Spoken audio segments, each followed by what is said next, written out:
just a case. You're not just a client.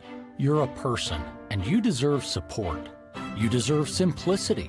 You deserve communication. When you hire an attorney, you deserve clear, risk-free advice that guides you to the best possible outcome in your injury case. And that's exactly what the advocates have been providing for over 30 years. After your accident, you deserve closure. You deserve compassion. You deserve peace of mind. You deserve an advocate. This is The Monty Show, the truth in sports talk streaming. When you want unbiased opinions about your favorite team without the spin, all you have to do is find The Monty Show, streaming live and available 24 hours a day, 7 days a week on YouTube. And now, here's Monty. Well, hello there, friends. The Monty Show. Hi, Jake. How are you, buddy? Man, I'm just so good, dude. It's good to see you for once in your life. You too, man. It's been so long. Yeah, you know, it's been too short. The Monty Show, as always. Presented by the Advocates at theadvocates.com. Good Wednesday, February 11th, 2026. A lot to get to today. And as always, the Advocates are ready to serve you right here on the Monty Show. And we're going to get this crazy snowstorm blowing across the mountain region here. Be careful on the roads. The Advocates always reminding you, minimize the distractions while you're driving. And we all know you've got a busy life. You've got kids in the car. You've got a phone in the car. You've got the radio. You've got other people. Focus, eliminate the distractions. And if the worst happens, get to the very best injury attorneys in the business at theadvocates.com, where you never pay out of pocket. There are no consultation fees. There are no retainers, no friends. You don't pay the Advocates unless and until they win your case. And again, I tell you, you cannot trust your insurance company because they are not working for you. Yes, you have paid your premiums for all those years. Yes, you have never called on them once. The problem is you paid those premiums. You get into an accident. Somebody hits you at an intersection. A big rig rear-ends you. An Uber driver wasn't being a very good Uber driver and gets in an accident while you're in the car. You didn't deserve that, but your insurance is like trying to find ways. Hey, listen, it wasn't the water that destroyed the house. It was the wind, right? Like it's always something. Let somebody who's fought the insurance companies and beat the insurance companies fight for you. That's the Advocates. 24/7, 365 at theadvocates.com. There's a lot to, I want to get to this tanking story in the NBA today. We've been trying to get to it for a few days, but Gloria Nevarez, with all of her nerve, adding North Dakota State. I have a show to do. There's been a lot of goings on this week, but I definitely want to get to that today. Kim Kardashian has a new boyfriend, and I've seen Jake. Listen, I've seen Jake cry and whine like a little girl, frankly, many times in his life. Yesterday, in fact, but I've never seen him have so much emotional damage. Stop crying like a little girl over this Kim K revelation, and frankly. I understand it when Kim Kardashian hooks up with your favorite athlete. I mean, they're no longer your favorite athlete because they're terrible at what they do. That's right. Just the reality of it, because the Kardashian curse is real. And obviously we'll get into it, but this particular athlete's been on a downward trajectory with some of his life choices for the last several seasons. Oh, so, okay. Okay. You know. I mean, he's not making these kind of bad life choices, though. We're in a control position. Yeah. So we'll talk about Kim Kardashian. We've got to rip Chipotle today. And you guys know my love-hate relationship with the Chipotle. When's the last time you went to Chipotle? 2 weeks ago. 2 weeks ago, I think. Yeah, 2 weeks ago. Admittedly, I chose an Impossible Whopper over a burrito bowl at Chipotle. You've really been weekend. on the steak, vibe lately. I'm surprised. Well, I having steak once a week is not going to be the end of your rectum. I mean, dude, when you crack the code on how to make a really good steak, it's tough to beat. Agreed. It is tough. I am, and again, Jake derails the show. Who knew? I have been on this trek of I just don't enjoy eating out nearly as much as I used to. Yeah. And it's so expensive now. I mean, you go to Chipotle, it's $35 for two people. I mean, it is really expensive. And I live in a city in Seattle where, I mean, you walk up to a restaurant and it's $50. Like, you're not getting out yet. What did I do over the weekend? We made these fillets that were amazing.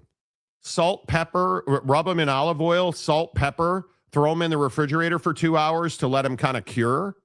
Let that salt and pepper break down the meat. You then pull out a frying pan, put some olive oil in there. You sear them on all sides, and then you throw them in the oven, cook them to 150 degrees, and then let them rest for 15 minutes. Dude, I don't know how I'm so bricked up right now. You want to talk about playing with your meat? I don't know how you beat that. We do know how you beat that, which is what we're discussing precisely. 21 times a month. That's right? correct. I mean, that's the welcome to the nightmare makes a very good point. You know, but you get a good fillet and you make that correctly. And then my wife has been on a heater of making amazing mashed potatoes. All whole food, just a whole piece of filet, got it at Costco. She takes gold potatoes, peels them, boils them in water, throws in some oat butter, and throws in some chives. And I don't know how you beat that. It's really just that simple. It's amazing. And it's not $50. Yeah. And it's better for you, and you don't have to deal with the public. Now, having said that, we bought 4 fillets at Costco. They were $76, right? But that's 4 steaks for $76, not a steak for $76. Yeah. I mean, it is. And really, if you wanted to, you could chop each one of those in half if you really wanted to. We should have. Last you. We should have. Right. But I'm just telling you, it is. I am not eating out right now. Is just, it's so frustrating. It is so frustrating. But I'm telling, like with the red meat thing, having a steak once a week is not going to kill you.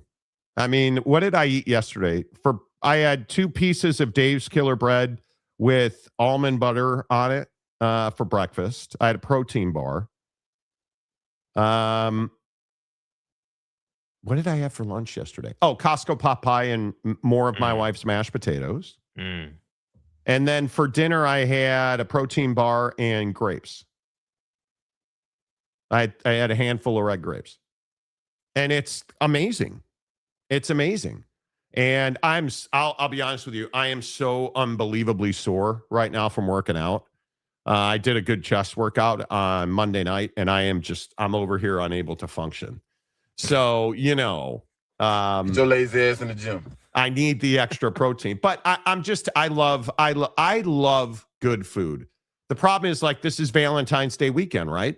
And I could not get a reservation at Carmine's, either one of the Carmine's, any of the 3 Carmine's, because there's one downtown, there's Carmine Terrazzo, and there is Carmine's in Bellevue. All 3 of them are booked up. I'm a carb eating motherfucker. And Open Table has a thing where you can get a notice. It'll ping you if there's a reservation. It was less than 5 minutes and somebody else took it.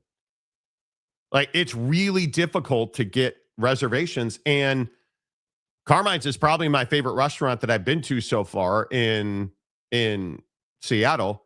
But I'll be honest with you, I'd rather make fillets at home this weekend. Yeah. I'd rather, yeah, it's all that, Jeremiah Champion. He's a substitute teacher. Finished the final draft of Prologue. Didn't actually realize how many hours go into something like this. Well, oh man, Valentine's Day is coming up. I literally asked the husband what plans we had, and then immediately both of us got distracted. We were playing Pokemon. Dick Hammer. Okay. Okay. Yeah, you have a busy life. The prologue, cleaning up another dude's pee off your bathroom floor. Now you're trying to like play Pokemon. If you want to play Pokemon, that's your prerogative. I believe it's pronounced Pokemon. Oh, my bad. Sorry, my bad. Yeah, I mean, only you Pokemon, Right. But Quint Whipple says Bom Dia Genti. Okay. Who the fuck is that guy? That's fine. The real Pete Forte says, good morning. JD Wicker is a tool. A member for 27 months. Approaching 30 months, Pete. Well done. What the hell are you guys talking about? Okay. Jay McClanahan, hello. Baylor, not all that great this season. Kind of goes back to what you've said about AJ. He does well versus lesser teams, struggles versus good ones. Well, let's get into BYU basketball right here on the Monty Show. Now, BYU, I wouldn't say decisively, went down to the Koresh country and beat Baylor. It is a win that BYU needed. Minutes parade. It ends the losing streak. It ends the streak of ups and downs for AJ. But let's make something very clear. BYU can't guard me. BYU defensively is, I don't know how you explain it. They're terrible. We keeping a buck right now. We ass. They're terrible. And I think as we go through the rest of February and we get into tournament season, this is becoming abundantly clear. BYU has a KY problem. And all jokes aside, it's not, their KY problem is not going to be solved by heading over to CVS. Okay. See what Pokemon. I want that known. Yeah, Pokemon. Okay. The point is, The biggest load that we've seen. yeah, I think Kevin Young is getting outclassed, and the improvements are not there. And I go to this. He said some things this week. Like, listen to him talk right here. And I'm not a moral victory guy. I never have been. We should have beat Houston, shoulda, woulda, coulda against all these other teams. I shouldn't say should have. We could have, right? They beat us. Let me be very clear. But again, I'm not a moral victory guy, but I'm also a realist. I think if you talk about UConn, Arizona, Houston, and arguably Texas Tech, I think any one of those teams could win the national championship this year. And so the fact that we've given ourselves a chance to beat all those teams. For me, we're not there yet. We're still pounding a rock, and that thing's going to break eventually. And that's kind of what That's cool. You're pounding the rock. Not all of those teams are national championship material. And then I think we listen to KY, and we are starting to figure out that Buddy didn't know what he was getting into. Super loud in these arenas. When I first got into college, I could not fathom that someone would write their plays on a whiteboard and show the players. I thought it was silly, but I see why people do it now, because it's so darn loud in these arenas. So I think that actually, it sounds silly to bring that up, but that does factor into it, even at home, honestly. But I just think it makes for fun environments. I think even the away team at times kind of feeds off of it. Like, I don't know if it's like an intimidation thing. I don't know. It just makes for like a great college basketball atmosphere for me. I like Kevin Young. He's going to be a good coach. But I am telling you, he is as much to blame for BYU losing games as AJ Dybantsa is. There's just no question about that. And they win last night. And again, I just ask, did somebody kick your puppy 5 minutes before you sat up here and said this? Where's the enthusiasm? Never know in the Big 12. Every game's hard. every team has good players and good coaching and good atmosphere. So I'll have to look at the film to see exactly what happened. I thought we were, they made a little run. I thought, Richie probably doesn't pull the trigger on that last three in the corner, and we win by 10 or 12 and the game's over, right? So give them credit for extending the game at the end. But I love the fact that, our guys showed resiliency on the road when it feels, things have been tough sledding for us. And so to have that kind of poise on the road against it, and unfortunately for us, it feels like every night someone's having a career night. But Yesufu was incredible. He got going. And like I said, for our guys to be able to withstand that and just have the determination to just flat out get a win, I'm proud of them for that. Or you could play defense. And learn what it is to talk in monotone. You every night somebody's having a career night because you guys don't defend. Right. That's why they're having career nights. That's why Arizona couldn't miss from three. Like, I don't think that Kevin Young's a bad coach. I think he's young and he's very inexperienced, and BYU basketball is paying a price for that. And I think again, this was a really important win for BYU. This was a really important win. Baylor's not very good. They're in a down cycle, and I think it just is what it is right now. BYU is on the fringe of a tournament team. And you're looking at a year in the Big 12. Texas Tech is not having a good year. Baylor's not having a good year. BYU's not having a good year. Again, Utah got their necks stomped on last night. It just is what it is right now. But if we're talking specifically about BYU, the expectations were through the roof, and BYU just simply has not met expectations, especially on defense. It is a systematic detail issue defensively. They don't communicate. They don't rotate. They're terrible in zone, in my opinion. You should, if you're going to get beat in man, okay, cool. Mm-hmm. Please stop playing zone defense at BYU. Yeah, well, it's tough to watch. Going to zone defense speaks to the mindset that Kevin Young was in. And that's why I said, I brought up the Kevin Young issue all the way back to the Texas Tech game when we did our show, January 20th following that game, because you played him on a Saturday. And it goes all the way back to that game for me. I mean, I think every single night there are adjustments, there are opportunities, and my first issue, or my first gripe was, like how you handle AJ when he's having his bad night. How you handle this team when you're not getting 36 again from AJ.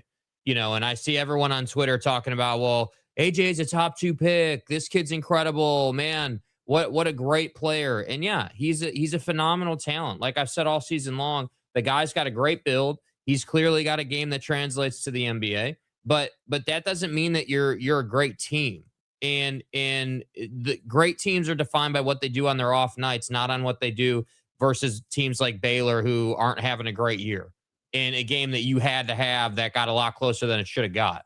And so for me, it's like, yeah, you did a good job winning this game. You stopped the bleeding. You got the win you needed to get. And that's great. Obviously that's what you want to do. But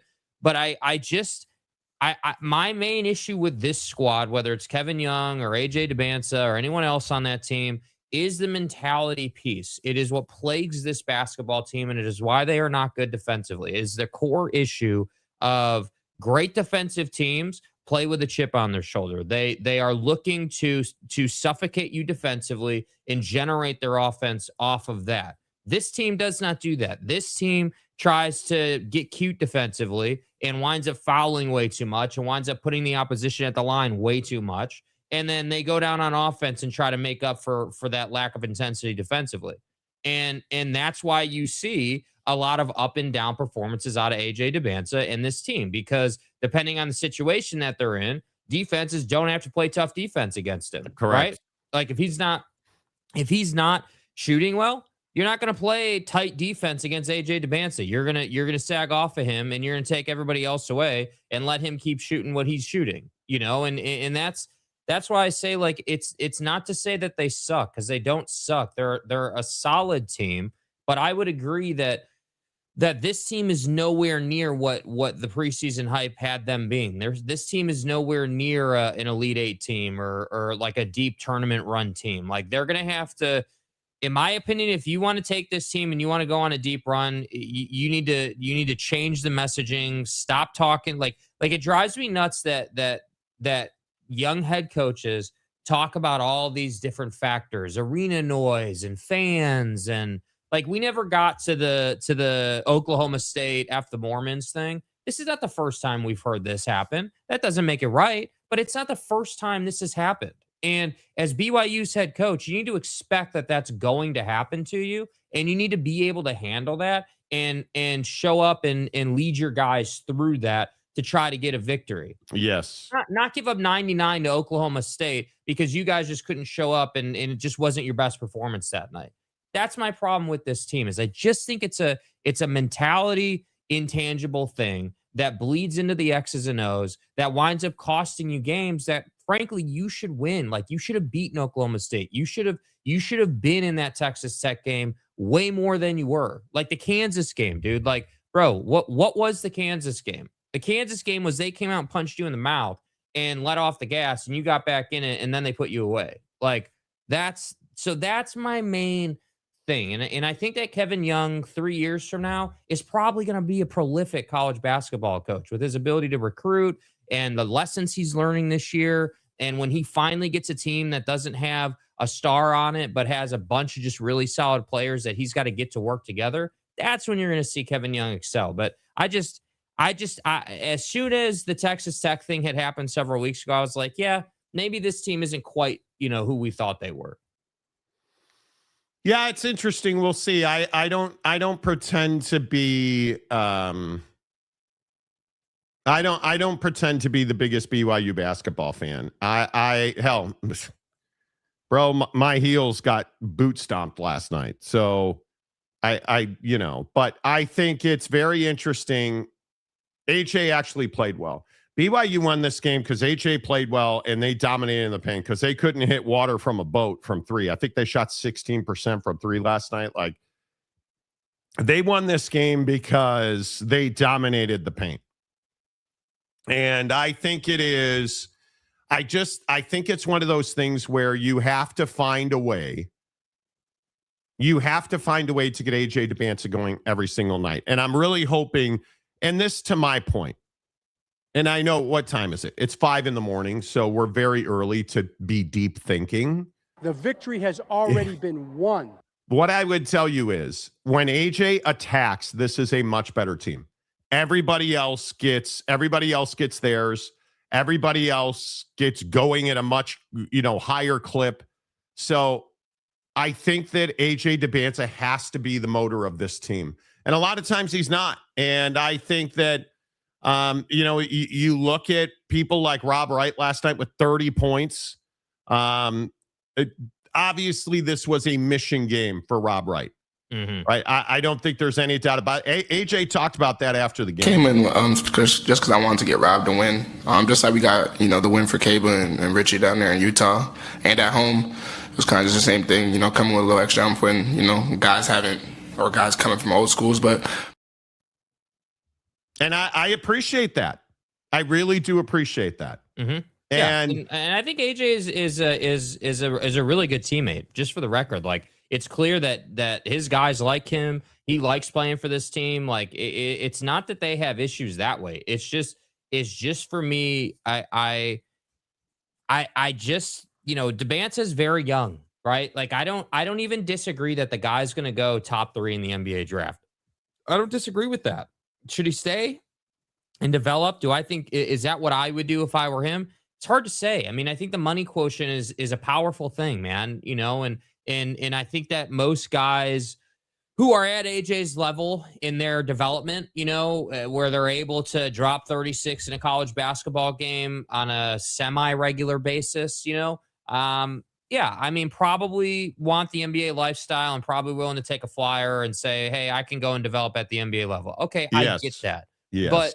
But But I guess and this is what I was talking about yesterday a little bit. Like, I feel like because it's a one and done thing and the money is so in their face, they can't see the value, or maybe they don't prioritize that value of like, hey, I want to win a national championship at the college level. That's just not how guys operate anymore. So the reason I bring that up is when you look at BYU's problems and their, just quite frankly, their lack of intensity in some of these games, part of that is because AJ can already see what's next. Part of that is that some of these guys, these seniors are like, you're looking at Richie Saunders, like that dude's trying to figure out where he's going to play next year. You know what I mean? Like guys like him and other guys who maybe aren't star players are also trying to figure that part out. So I just think that Kevin Young's got to get these guys to buy in. And I'm surprised that the system isn't AJ attacks. Like if I was Kevin Young, I'd be like, dude, get into the paint and make a quick decision. Go finish and get fouled or kick the ball. That would be my primary objective. I'm going to set screens. But I think that, the problem with that is that's all cool and stuff. He's one of the best players in the country when he's one of the best players in the country. The problem is I feel like the better teams that AJ faces, he doesn't have the ability to do those things you're talking about. Because I think they double and they take the ball out of his hands. And this is the defensive issue. Last night is one of the few games this year where BYU is dominating the paint. And we've talked about, hey, is this a team? And how long have I been telling you this about BYU? This isn't a team that is, in my opinion, one of the best teams in the country because they don't defend like that. You got to January and AJ Dybantsa was going crazy against mediocre teams. Right? And I like AJ. I completely disagree with you. AJ Dybantsa needs to come back to school. It's not a conversation. You want long-term money? You want to be the number one pick in the draft? Come back to BYU next year. Come back to BYU next year, and because you need to beat the Kansases. Did you guys see Iowa State goes down last night in Fort Worth? TCU knocked off Iowa State. Like, he needs to come back to school. And the hard part for BYU is, and I think Richie Saunders is a great player. When he is not hot, they do not win. Those Richie Saunders threes, I mean, hell, Kevin Young talked about it. Richie doesn't pull the trigger on that ball in the corner. Now it's a closer game. And that's like Rob Wright needs to put up 30 every night, but he's not that caliber of player. Right? To be a 20-point-a-night guy would be game-changing. This team just is not here. They're not an elite team. And AJ Dybantsa, my biggest fear is AJ Dybantsa is going to be the number 2 pick in this draft. And I just think that if he goes to the NBA now, he is going to be a bench guy for 2.5, 3 years. He will have to do something on his own to make it click because his game, it's just not there. He needs a summer working with Chris Brickley or pick your skills coach. He needs a summer of that, and then he needs another year of college basketball. I think it's incredibly important. He is not Cooper Flagg. He has not been Cooper Flaggy at no point. Like I see all the BYU fans saying he's as good as Cooper Flagg was last year. No, he is not. No, AJ Dybantsa ain't that guy. And the real issue is now, I think Darren Peterson at Kansas has done so much damage to himself that AJ's got a chance. If he goes on a tournament run through the Big 12 tournament and the NCAA tournament and they win a bunch of games and maybe they knock off a Kansas or an Iowa State or an Arizona and maybe they have the opportunity to do that. Okay, maybe that rehabs him. But I can tell you, I know plenty of basketball guys who don't view AJ Dybantsa as an NBA-ready player. And he's not, like, you look at the impact that Cooper Flagg is having, it's because the skill set was built and developed at Duke. And then what did he get? Bro showed up at the NBA when he got drafted by the Mavericks and got to team up with Kyrie, and Kyrie took him under his wing. So he got the development pre-draft and in college at Duke. He then got the Team USA select camp time. And now he's gotten drafted by a team that has a guy like Kyrie who can help him. I mean, you can see the stages of development happening. And I guess. And Jason Kidd's his head coach. Yeah. Yeah. Who's no slouch at developing guys. He's got a long track record of developing guys. So Again, just look at what Cooper Flagg does well. He's got great handles. He's got great moves now. He's a really good finisher. Yeah, but his instincts are what, in my opinion, has taken the biggest strides. He is able. The game is not too fast for him. Even when he's pressured, go watch his film, dude. Go watch his film on YouTube, and you can see even when defenses, poke the ball away from him, or maybe it's in doubt for a moment, he gets the ball back. He's calm. He's collected. Knows how much time's on the shot clock. Which he wasn't in October and November. Yeah, right. And that's what I'm saying. Like, there's not only has there been massive development for his game up to this point, but it's actively happening while he's playing because of who's on that roster and that coaching staff. And so long story short, my hope for AJ is that he gets drafted by a team where he can go in there and that team's got a veteran who can say, look, man, you have the opportunity. You have the talent to go and compete for a rookie of the year type season. You have that talent within you, but we need to put the work in. We need to improve these other areas of your game. Because one of my favorite things about AJ's game is his appreciation for like the elbow jumper or like the wing jumper. Like, he likes shooting that shot. He can also jump out of the gym, dude. He's got that above the rim ability as well. So he's a good player, but I certainly would not be drafting him top 2. I think that is a hype projection. I think that it's like, oh, look at all these highlights. This guy's amazing. But when you get into it, he's a top 10 pick in my opinion, but I would much rather pick him like 7, 8, 9 than 1, 2, or 3. And I only say that based on what we've seen. Yeah, I think if he ends up, I think the Kings will probably be, and this is why we got to get into this NBA tanking thing here in a minute, but people are pissed, dude. Well, AJ Dybantsa or Cameron Boozer. I think probably at the end of the day,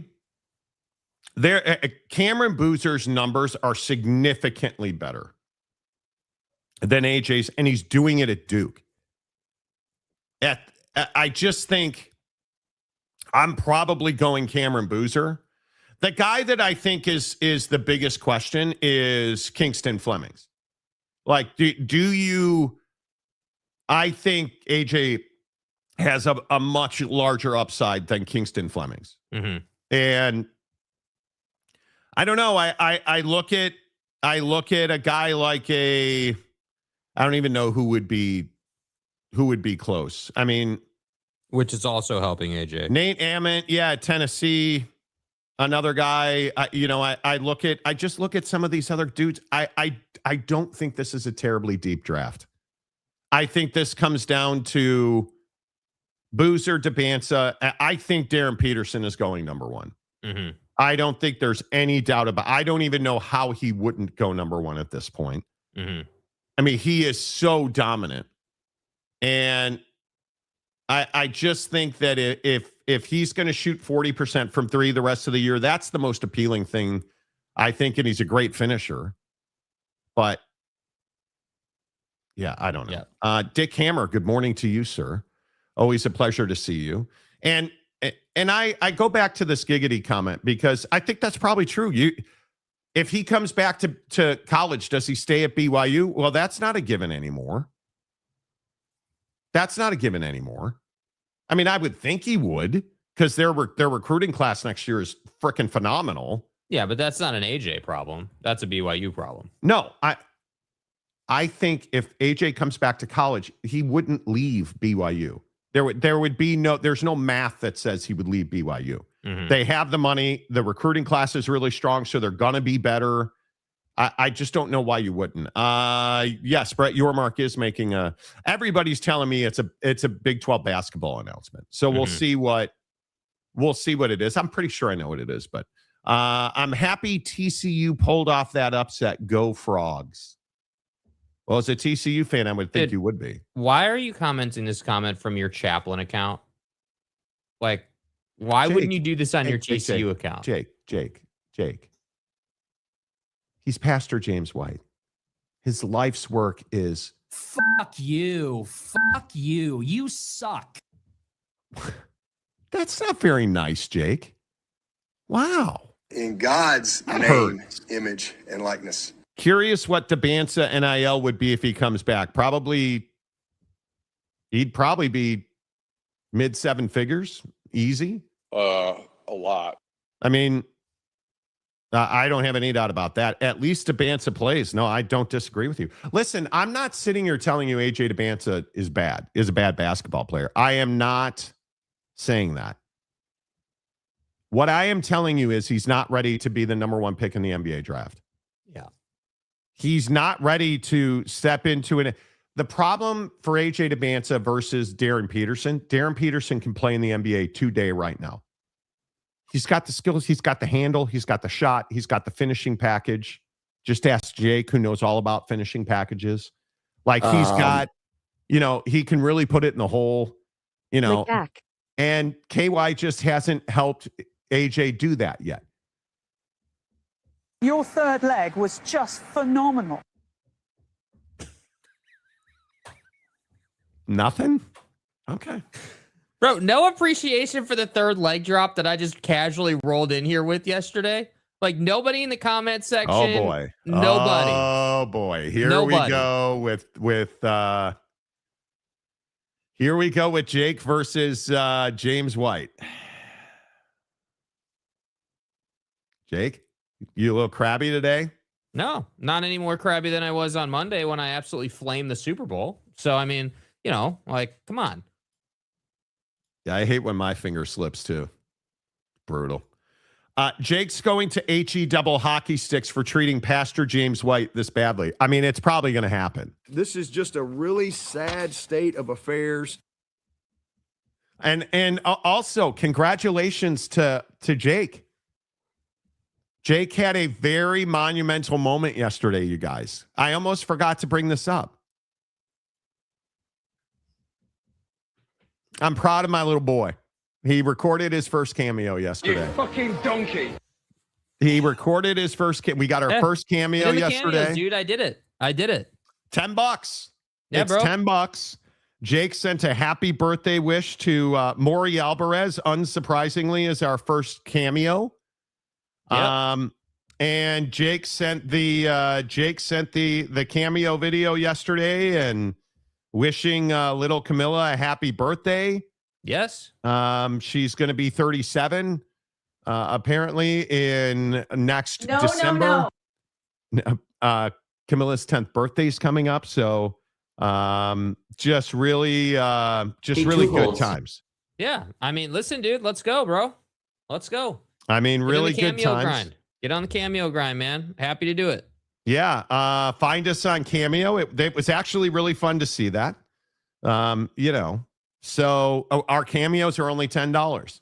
You need us if you want to know our opinion on something and you want it just customized for you, send a cameo with a sports take request. Happy to do it. Yes. Happy to do it. You want us to record a voicemail for you? Send a request. $10. We'll record your voicemail for you. We do all these things. Yes. We do all these things. Find us on Cameo. The Monty Show on Cameo. Jake popped his Cameo cherry. Yes, he did. I just want to thank you all. It's a proud man moment. Right. Yeah. The chosen chaplain, James White. Jake's a good dude. He just needs a pick-me-up. Why does he need to pick you up? Yeah, what do you mean, dude? You guys have a date scheduled? Didn't tell me about, Jake? You guys back on the WhatsApp porn chat? What's going on here? Yeah, what are we doing here, bro? Like, what do you mean I need a pick-me-up, dude? Well, this is a surprise. Jake is pregnant. Yeah, I'm gonna go ahead and I just don't think that that's accurate. The lie detector test determined that was a lie.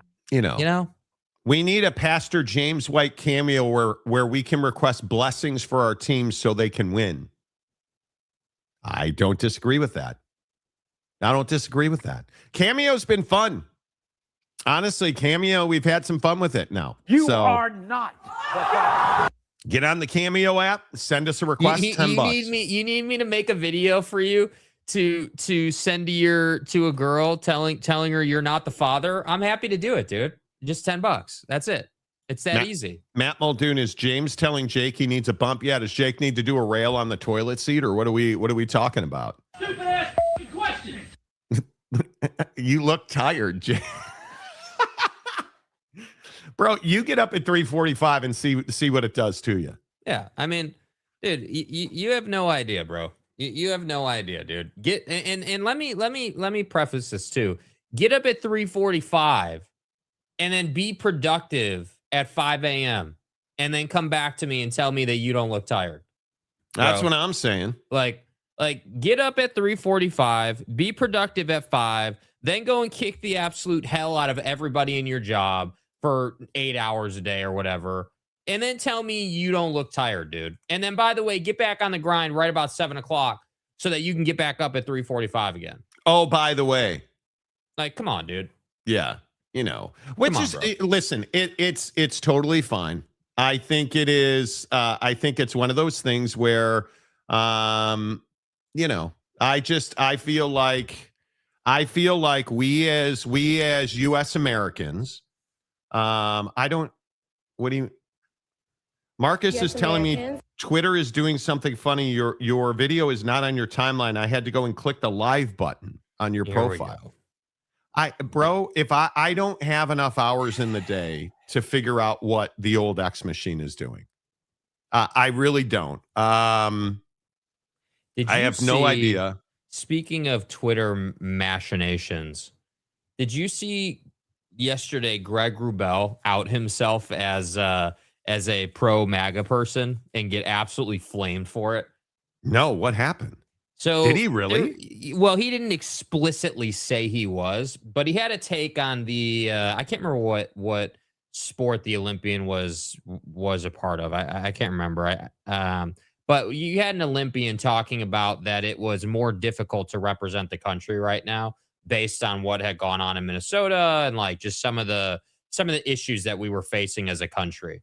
Yep. And Greg went on a full paragraph thing about how you're representing your country, like you're making it about you and it ain't about you, it's about our country. And like, and people retweeted him and like he caught a bunch of flack for that, to which I say, why would you ever delve into that if you're Greg Wrubell? Is it not Greg Wrubell, who is the voice of BYU sports?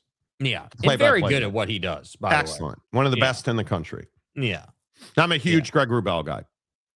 I'm a big fan. I did not know he was pro MAGA. I have no idea. Yeah. I think, excuse me, that's what's happened at the Olympics now, though. And I'm serious about this conversation. I know this is, people get upset when we delve into anything that is remotely political, but I love all of these shut up and dribble people who are like, just go snowboard. Don't get on the team if you don't. What happened to the First Amendment? Do you understand that these athletes have the biggest stage on the planet right now? They're being asked questions. Are they supposed to say nothing? When they're asked a question, they're supposed to say nothing. The biggest opportunity of their life to speak. They're supposed to say nothing. The guy is from Minnesota that they are talking about. This dude is from Minnesota, and he was asked about it. And so he said, it's heartbreaking what's going on at home. We've been through some very tough times. And he said something to the effect of, it's heartening to see Minnesotans banding together to support our community after everything that's been done to us.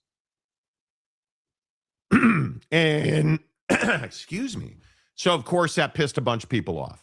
Yeah. And the shut up and dribble crowd showed up, which I did not know. I did not know that Greg Wrubell was in the shut up and dribble crowd. Yeah. I had he no also idea. turned off the replies to that tweet as well. So, well, that's probably smart. Yeah. That's probably smart. I would think. But I only brought that up because of this Twitter thing with Marcus or whatever. Twitter is a wasteland about the Olympics. It is, and it is very difficult. Where do you guys come down on the influence that athletes have? Because, like, I look at who's the biggest recent? Shaun White, probably the biggest snowboarding superstar ever. Turns out he's not the greatest human being if you go check the lawsuits. But Shaun White had, at his peak when he was dominating the X Games, the Olympics, he was essentially Carrot Top on a snowboard. Like, the guy was kicking ass. Is he supposed to sit up on his snowboard and say nothing about nothing? And this has always been the LeBron James argument. And again, yes, I freely admit I'm not the biggest LeBron fan, blah, blah, blah. He should do the exact opposite of shut up and dribble. Do you understand that most athletes, especially in athletes that are Latino, any brown skin athlete, a black athlete, a Latino athlete, you name it, they have a much larger platform in their communities than the president does. LeBron's got a much larger platform and is far more influential with people on the ground than Donald Trump is. Yeah, and I think the obvious, like, hypocrisy in the shut up and dribble thing with the Olympics and any other sport is that it's okay for the president to go overseas and talk a bunch of junk about our country or, like, this or that or whatever the hot topic of the day is. But as soon as someone who's not him speaks, then it's like, oh, we don't want to hear from you. And that, to me, that's what's always bothered me. It's not even I'm not even talking about the substance of dude's comments with the Olympian from Minnesota. Like, he could have been on either side of the fence, but that's not the point. The point is that he has the right to choose. Yeah. He has the right to speak on it. And I think that I was thinking about this morning before the show, and something that dawned on me about Greg's situation and other athletes we've seen who are in Provo or in the LDS community is the LDS community is very much based on the philosophy that as a group, we don't, there are unspoken rules as a group that we don't break, right? I would agree with that. And I think that culturally, as an LDS man, I would guess that Greg, largely feels that way about Olympians commenting on this because of that culture that he's immersed in every day. Like, I imagine Greg Wrubell saying to himself, hey, like, why would you speak negatively about a situation involving our country when you're there representing your country? Well, the LDS church and religion in general leans more conservative, right? I mean, of course. But we are getting into a place in our lives, like this Nancy Guthrie kidnapping. The FBI did it again. They arrested somebody, said, hey, we've got a person of interest. This is it. Well, they released him. We get into this stuff where we want to bloviate and look what I did. And then when it goes wrong, well, are we going to promote the First Amendment, or are we going to start killing people for that? Because we already are trying to use the law and the threat of prosecution to keep people quiet. Mm-hmm. That's not who we are. Protect our First Amendment rights. Protect our Second Amendment rights, our right to bear arms. Right. But all of a sudden that's not convenient and it doesn't fit your narrative. So we're not allowed to speak freely anymore. We're not allowed to carry at a protest. Where did that come from? Right. Like, it is very difficult when sports and culture and politics slam into each other. Yeah. And again, Greg Wrubell and I think most men of faith and most religions in general lean very conservatively. They lean very, very far to the right. And that appears to be where Greg Wrubell is. That's his right. I'm a big believer in the First Amendment. Mm-hmm. You are allowed to think, feel, and speak anything you want. Those words have consequences. Yeah, right? I mean, if we get into the politics of the voice of BYU athletics telling Olympians to shut up and dribble, that's probably not the best use of your platform, Greg. My issue is, why did you go on Twitter and share this thought? Like, I don't really care that he appears to be conservative and pro Trump and all that. I don't really care about that. I'll be totally honest. What my issue was, why did you choose to go on Twitter and comment on that as the voice of BYU athletics? Because the reality is, I agree. You have a responsibility, and again, I want to keep saying, I like Greg. I think he does phenomenal work. He is very much enjoyable to listen to as a play-by-play guy. He just is. He's good at what he does. Yeah. And so my issue is not personal with him. I just thought there was a lot of, it just felt that like there was a lot of hypocrisy in many forms. Hey, Trump can go overseas and say stuff, but we as citizens can't, and we as Olympians can't. That was front and center. But very clearly.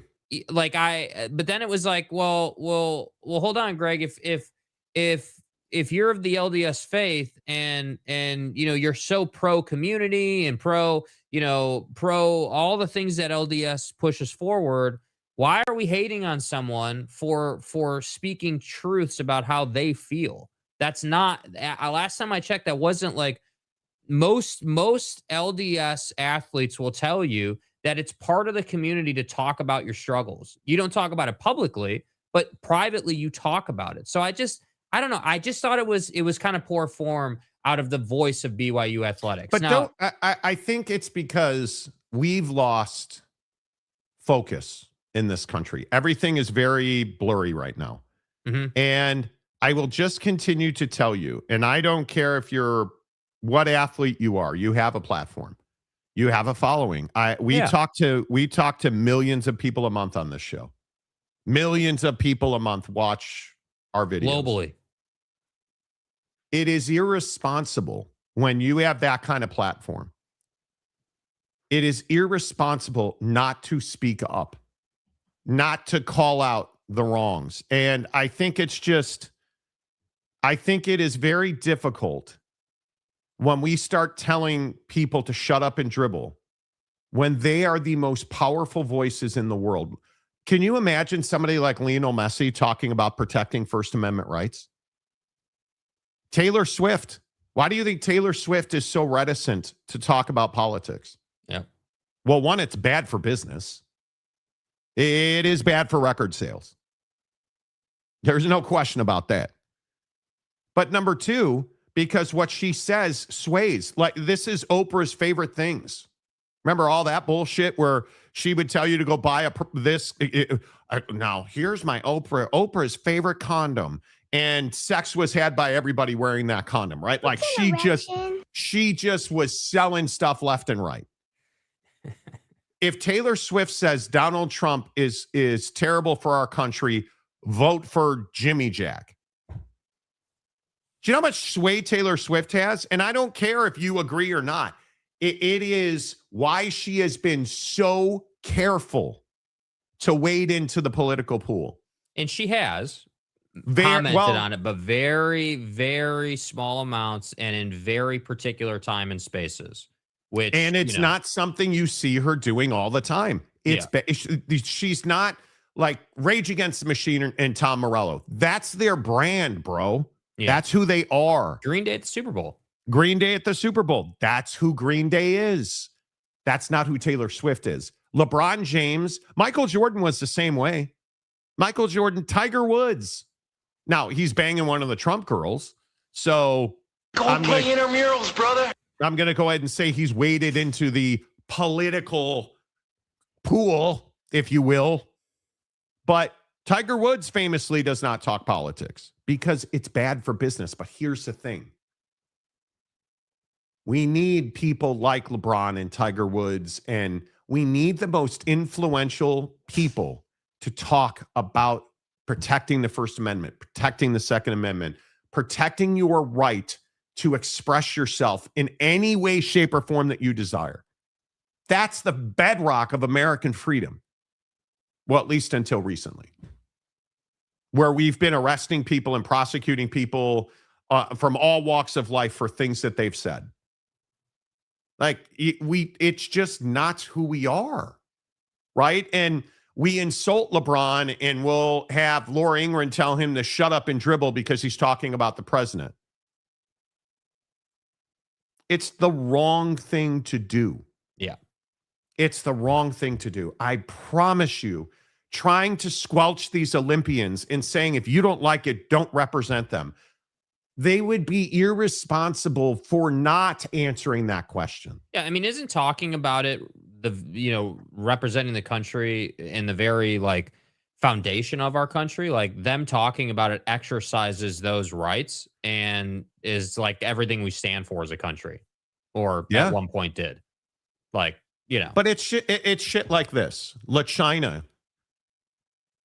Okay, what does that have to do with the conversation? Why insult LeBron James? Because we're talking about his right to exercise his First Amendment rights. You probably don't want to answer that question. You definitely don't want to answer that question. And it's because you either don't like him you either just don't like him, you don't like him because he's black, you don't like him because he's rich and prominent and his profile doesn't make you comfortable. Like, I got bad news for you. He has every right, and frankly, it's his responsibility. You look at the way he handled himself at the Black Lives Matter parades and protests. What was the biggest criticism? Not that he was there. He was at the back of the parade on a bicycle with his face covered. Nobody knew who that was. You can't be LeBron James and be at the back. You need to be up front on the stage. Yep. But it's idiots like this who are like, oh, La China James. Like, do you understand what you're doing? You are trying to silence some of the most influential voices because you don't agree with them. That's not America. And that's a huge problem. That's a huge problem. And it's stuff like this. It is stuff like, for $2, Swift endorsed Kamala, celebrities do not matter. You're out of your mind and you're out of your depth. If you believe, I would disagree that Taylor Swift, and I'm going to look it up because I want to be careful. Taylor Swift did not come all out and be like, vote for Kamala. I need to find the picture of her cat thing, because didn't she post a picture on Instagram of like the cat lady thing? Yeah, she posted something. I just can't remember what it was. And I want to say that and I'm not going to be able to find it now, but whatever. She, like, the Trump campaign created a fake. Yeah, there was an AI issue. There was an AI issue out of the Trump campaign. Of her endorsing Donald Trump. And she used the Catwoman thing to. So she didn't full on endorse. Like, it is so sad to me that we get people who want to silence celebrities don't matter. Okay, well, tell me that you're out of. If your true opinion is celebrities don't matter, you are lost in this world. You are lost in this world. If you think, and I just ask you, who has more influence with millennials, Donald Trump or Taylor Swift? Donald Trump, who has more influence in the Latino community today, this morning? Donald Trump or Bad Bunny? Because Bad Bunny is being roundly called a hero. And you don't have to like that he doesn't speak English or did a halftime show speaking Spanish. He's being roundly recognized as a hero in the Latino community. So you can say, if celebrities don't matter, then explain to me what all the uproar over the Super Bowl halftime show was. Because celebrities don't matter. Why was Donald Trump endlessly tweeting about Bad Bunny? Do you understand that he had, what was it, Jake, 120, 30 something million people? I think it was, let me get the exact number. 120 something million people, bro. Watch him at halftime. 128.2 million people. And I want to preface this between 8:15 Eastern and 8:30 Eastern. That was the number they measured in those 15 minutes. You don't have to agree with them. I'm not even asking you to support Taylor Swift. But what you can't do is say celebrities don't matter and they should shut up. And then say you support the Constitution, because you don't. And you can't say shut up and dribble and then make the argument you support the Constitution. Mm-hmm. You can't say Olympians shouldn't sit up wearing an American Olympic uniform and they should not talk about huge issues, foundational issues happening in their community, and then tell me you care about the Constitution. Because this is who we are, right? I mean, this is, well, no, I should say this is who we used to be. This is who we used to be. You know, like it is. Yes. Yes. It just is, in my opinion, it's wrong. Yeah, I guess I just feel like we've lost the desire to want the best for our neighbors and our communities. And, you know, and I think that it's, I mean, the ultimate irony is that Buddy the Olympian from Minnesota's comments, you know, probably wouldn't be as big as they are had Fox not run with a whole, you know, hit piece on it, you know, and had it not then gone viral on Twitter. And I think that, I don't know, man. I just think that, I don't know why it's so hard for a lot of us to say like, yeah, dude, like I don't like LeBron. Because I personally don't like LeBron. I'm not a LeBron guy. I don't like him at all. I don't like in our vitriol for LeBron has, you know, gone up and down over the years. But I think he's an absolute attention seeker, dude. That's my issue with LeBron James. I think that you're more than happy to be at the back of the line on the bicycle thing, but you wanted to be the flag bearer, James, and be at the front for the Olympics. Like that's my issue with you. And so I can say that, but then also say like, yeah, dude, you're LeBron James though. Like you do need to be commenting. You do need to be talking about it when given the opportunity. But Capazzo, this isn't, I didn't say you were a racist. I said there has to be a reason. If LeBron James is whatever you're saying, he hangs with commies because he's in business with Nike. Okay, well then so does Tiger Woods. So does Michael Jordan. So does every Nike athlete. Every Nike golfer. Scotty Scheffler. Like Rory McIlroy. So you're telling me that Scotty Scheffler's a communist? Because nobody probably does more revenue for Nike right now in golf than Scotty Scheffler. What do you say about Brooks Koepka? Tony Finau, who's now the face of Jordan Brand Golf. These guys are all in business with commies. That's what I'm trying to tell you. You can't, you either didn't think through that comment or you have an ulterior motive as to why you don't like LeBron James. I'm not saying you're a racist. And then let me point this out too, dude. Nobody called you a racist, but if you're going to sit here and criticize LeBron James for hanging with commies, what are you saying about Donald Trump then? Be accountable. Like, be accountable for the fact that you're. I don't even know what your politics are. I truly he's a Republican. He's pro-Trump. I know he is. We've talked to him about it before. He's made the argument on the show a million times. That, like, I know what it is. But my main point is, dude, it's not personal, but this is what James does to himself, which is what you've done to yourself this morning. You make your comments about LeBron and you call him X, Y, and Z.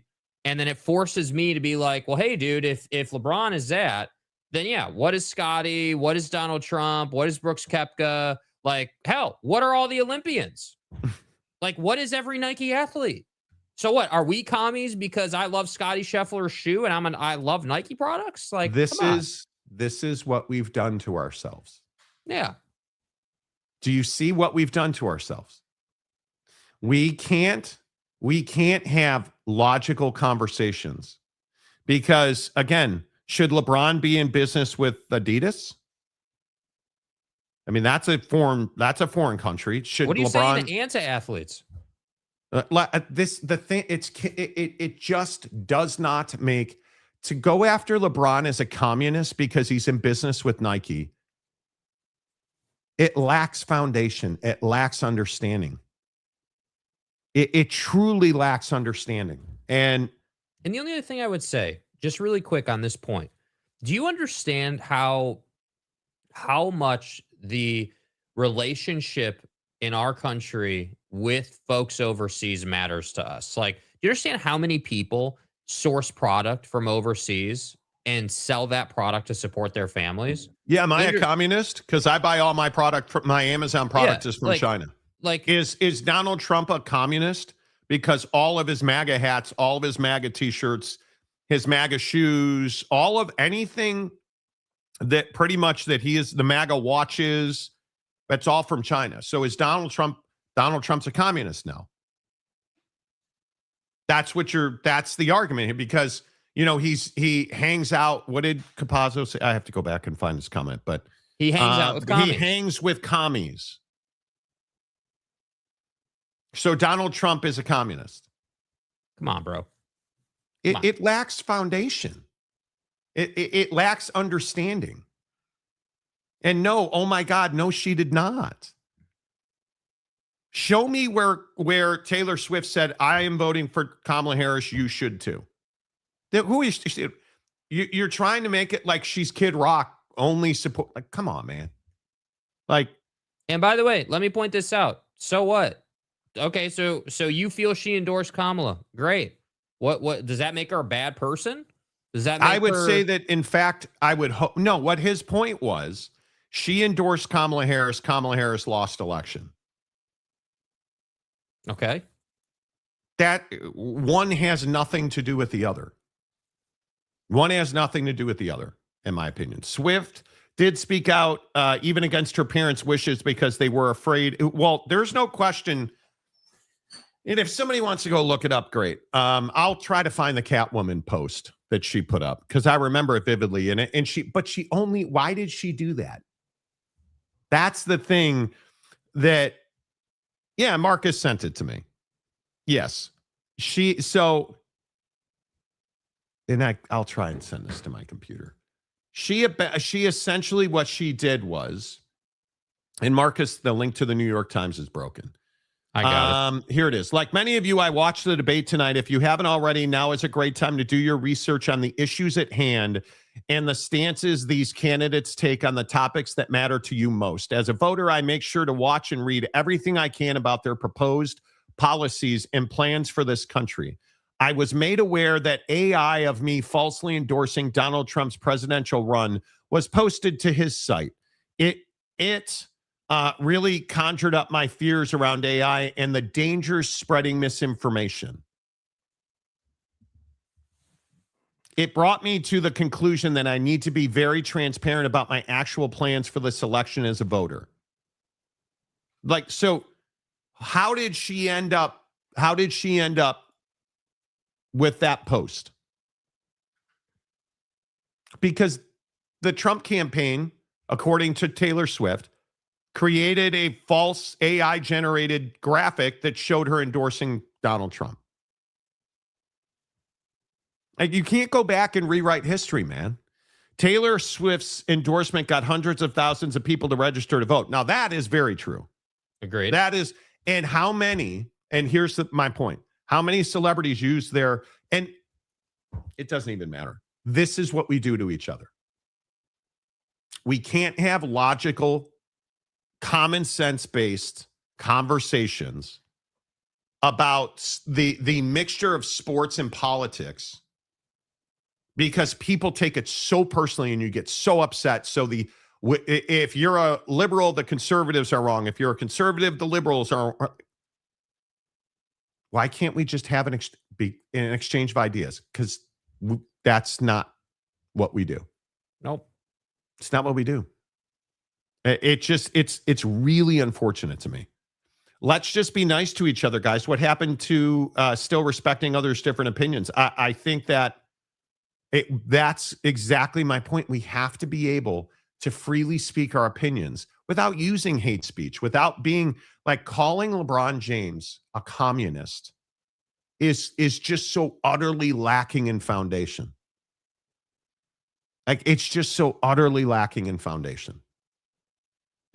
That's what is crazy to me. She also made an effort to get her fans to register to vote. She did. Correct. And she is allowed to endorse whoever she wants. Like it just is. But see, again, just be educated. But who's going to define educated? Speak your mind freely as you like. Your words have consequences. Would it be great if everybody was up on every single issue? Sure. There are no caveats. You have a platform, use it, right? Use it. That's all I'm saying. Like, it's disheartening to me that here we are in a really important time. I don't care what side of the line you're on. We are in a really important time. What happens over the next 18 months, and I don't even just mean the midterms, what happens on the ground in our cities. I live in Seattle. We're having a major Super Bowl event today. This city is going to be shut down. I worry about terrorism. I worry about crime. Right? Like what happens on the ground in this country over the next 18 months will determine the rest of our lives. And we want to sit here and call LeBron James a communist. That's the issue. Yeah. That is but we don't want to talk about Scotty Scheffler being a communist. Well, because he's white and Christian, so that would be uncouth. They're the same guy. They are the Jordan Spieth, Under Armour. Same dude. Steph Curry. Who's wearing Nikes now? Steph Curry, what a communist. Well, he's worn every brand under the sun the last 6 months. Be careful, bro. You got to get out and vote. You got to get out and vote. Monty 2028, y'all, I'm telling you, I don't want that life. I don't want that life. She, like many other artists, had a problem with Trump using her music in political ads. Very true. As they should have. Right. This is real. When someone is having a suspected stroke, I'm no longer supposed to ask who the current president is when checking altered mental status on. Well, got to keep politics out of it. LeBron is such a communist that he's now worth $1 billion. Right? Like I understand that people love to glom on to the NBA, Daryl Morey, China, like sweatshops. Okay, then get rid of your Apple devices. Get rid of your electronic. All of them. How dare you? Your phones, your watches. How dare you have an Android phone? How dare you? You communist. Do you have any idea how much of the stuff that you depend on every day is of communist manufacturing? Like, come on, man. Come on. Let's just be better than that. Right? Like, I don't care who you are or what you do. I'm sitting in front of hundreds of Air Jordans. I quite literally have a wall of Jordans right here in front of me. Hundreds of them. Oh, Monty, you're a communist. Okay. I hate when people use general terms like communist or Nazi. It really devalues the word. And what it does is it takes the significance out of the word. Right? If you said to somebody in 1950, if you called them a Nazi. Nazis. Do you know how damaging that would be? To call somebody in 1950 a Nazi? Look at all the people who were thought to be communist sympathizers in this country. That's all it is. Anyway, that's what I'm saying. Has anyone noticed there were some great sports on last night? There really wasn't. No. There really wasn't. You know what drives me crazy? Again, and I know I complained about this yesterday because I saw of you in the comment section. Peacock just does not. I hate the way we watch sports now. I can't. The MLB package that was announced yesterday. I mean, speaking of KY jelly, I ask you to use a little dabble do. When I pay that MLB ticket thing, a little dabble do you? Oh, well, MLB Extra Innings is going to be $500 for the whole season, but it's a great value, Monty. And I think, I don't know, I'd have to ask my wife. My wife is the go-between between my bitterness and the Chicago Cubs. It's really just that simple. I think we get the MLB package free because we pay $8 million to have Cubs season tickets. So I think we get it for free. But I am telling you, I hate the way that we are forced to watch TV now. Do you ever find yourself just not enjoying it over like sports overall as much? Like, do you ever find yourself like just kind of like, yeah, so this was what it used to be? Yes.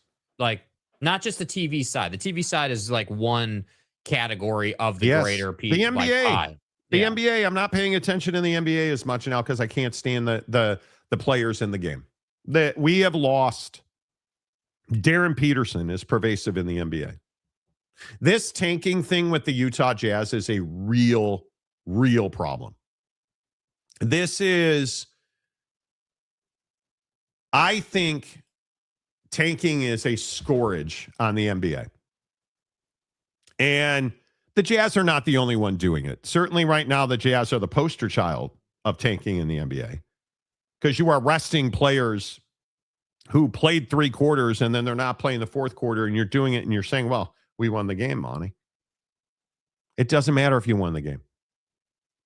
People pay good money to see your best players, and you intentionally, with decisiveness, held them out of that game. The critical stages of that game, the 4th quarter. And you're going to argue that it's not tanking. And when I say tanking, you are manipulating your lineup to lose as many games as possible. That's what it is. Mm-hmm. How do you explain holding McCarkinen and Jaren Jackson Jr. out of those games? Like, Lauri Markkanen legitimately is one of the best forwards in the NBA. You're in a game, in a tight game in Miami, and Markkanen and Jaren Jackson Jr. don't play. And then when you were asked, hey, did you consider putting them in the 4th quarter? No, I didn't. And we're just supposed to believe that that's fine because you won the game.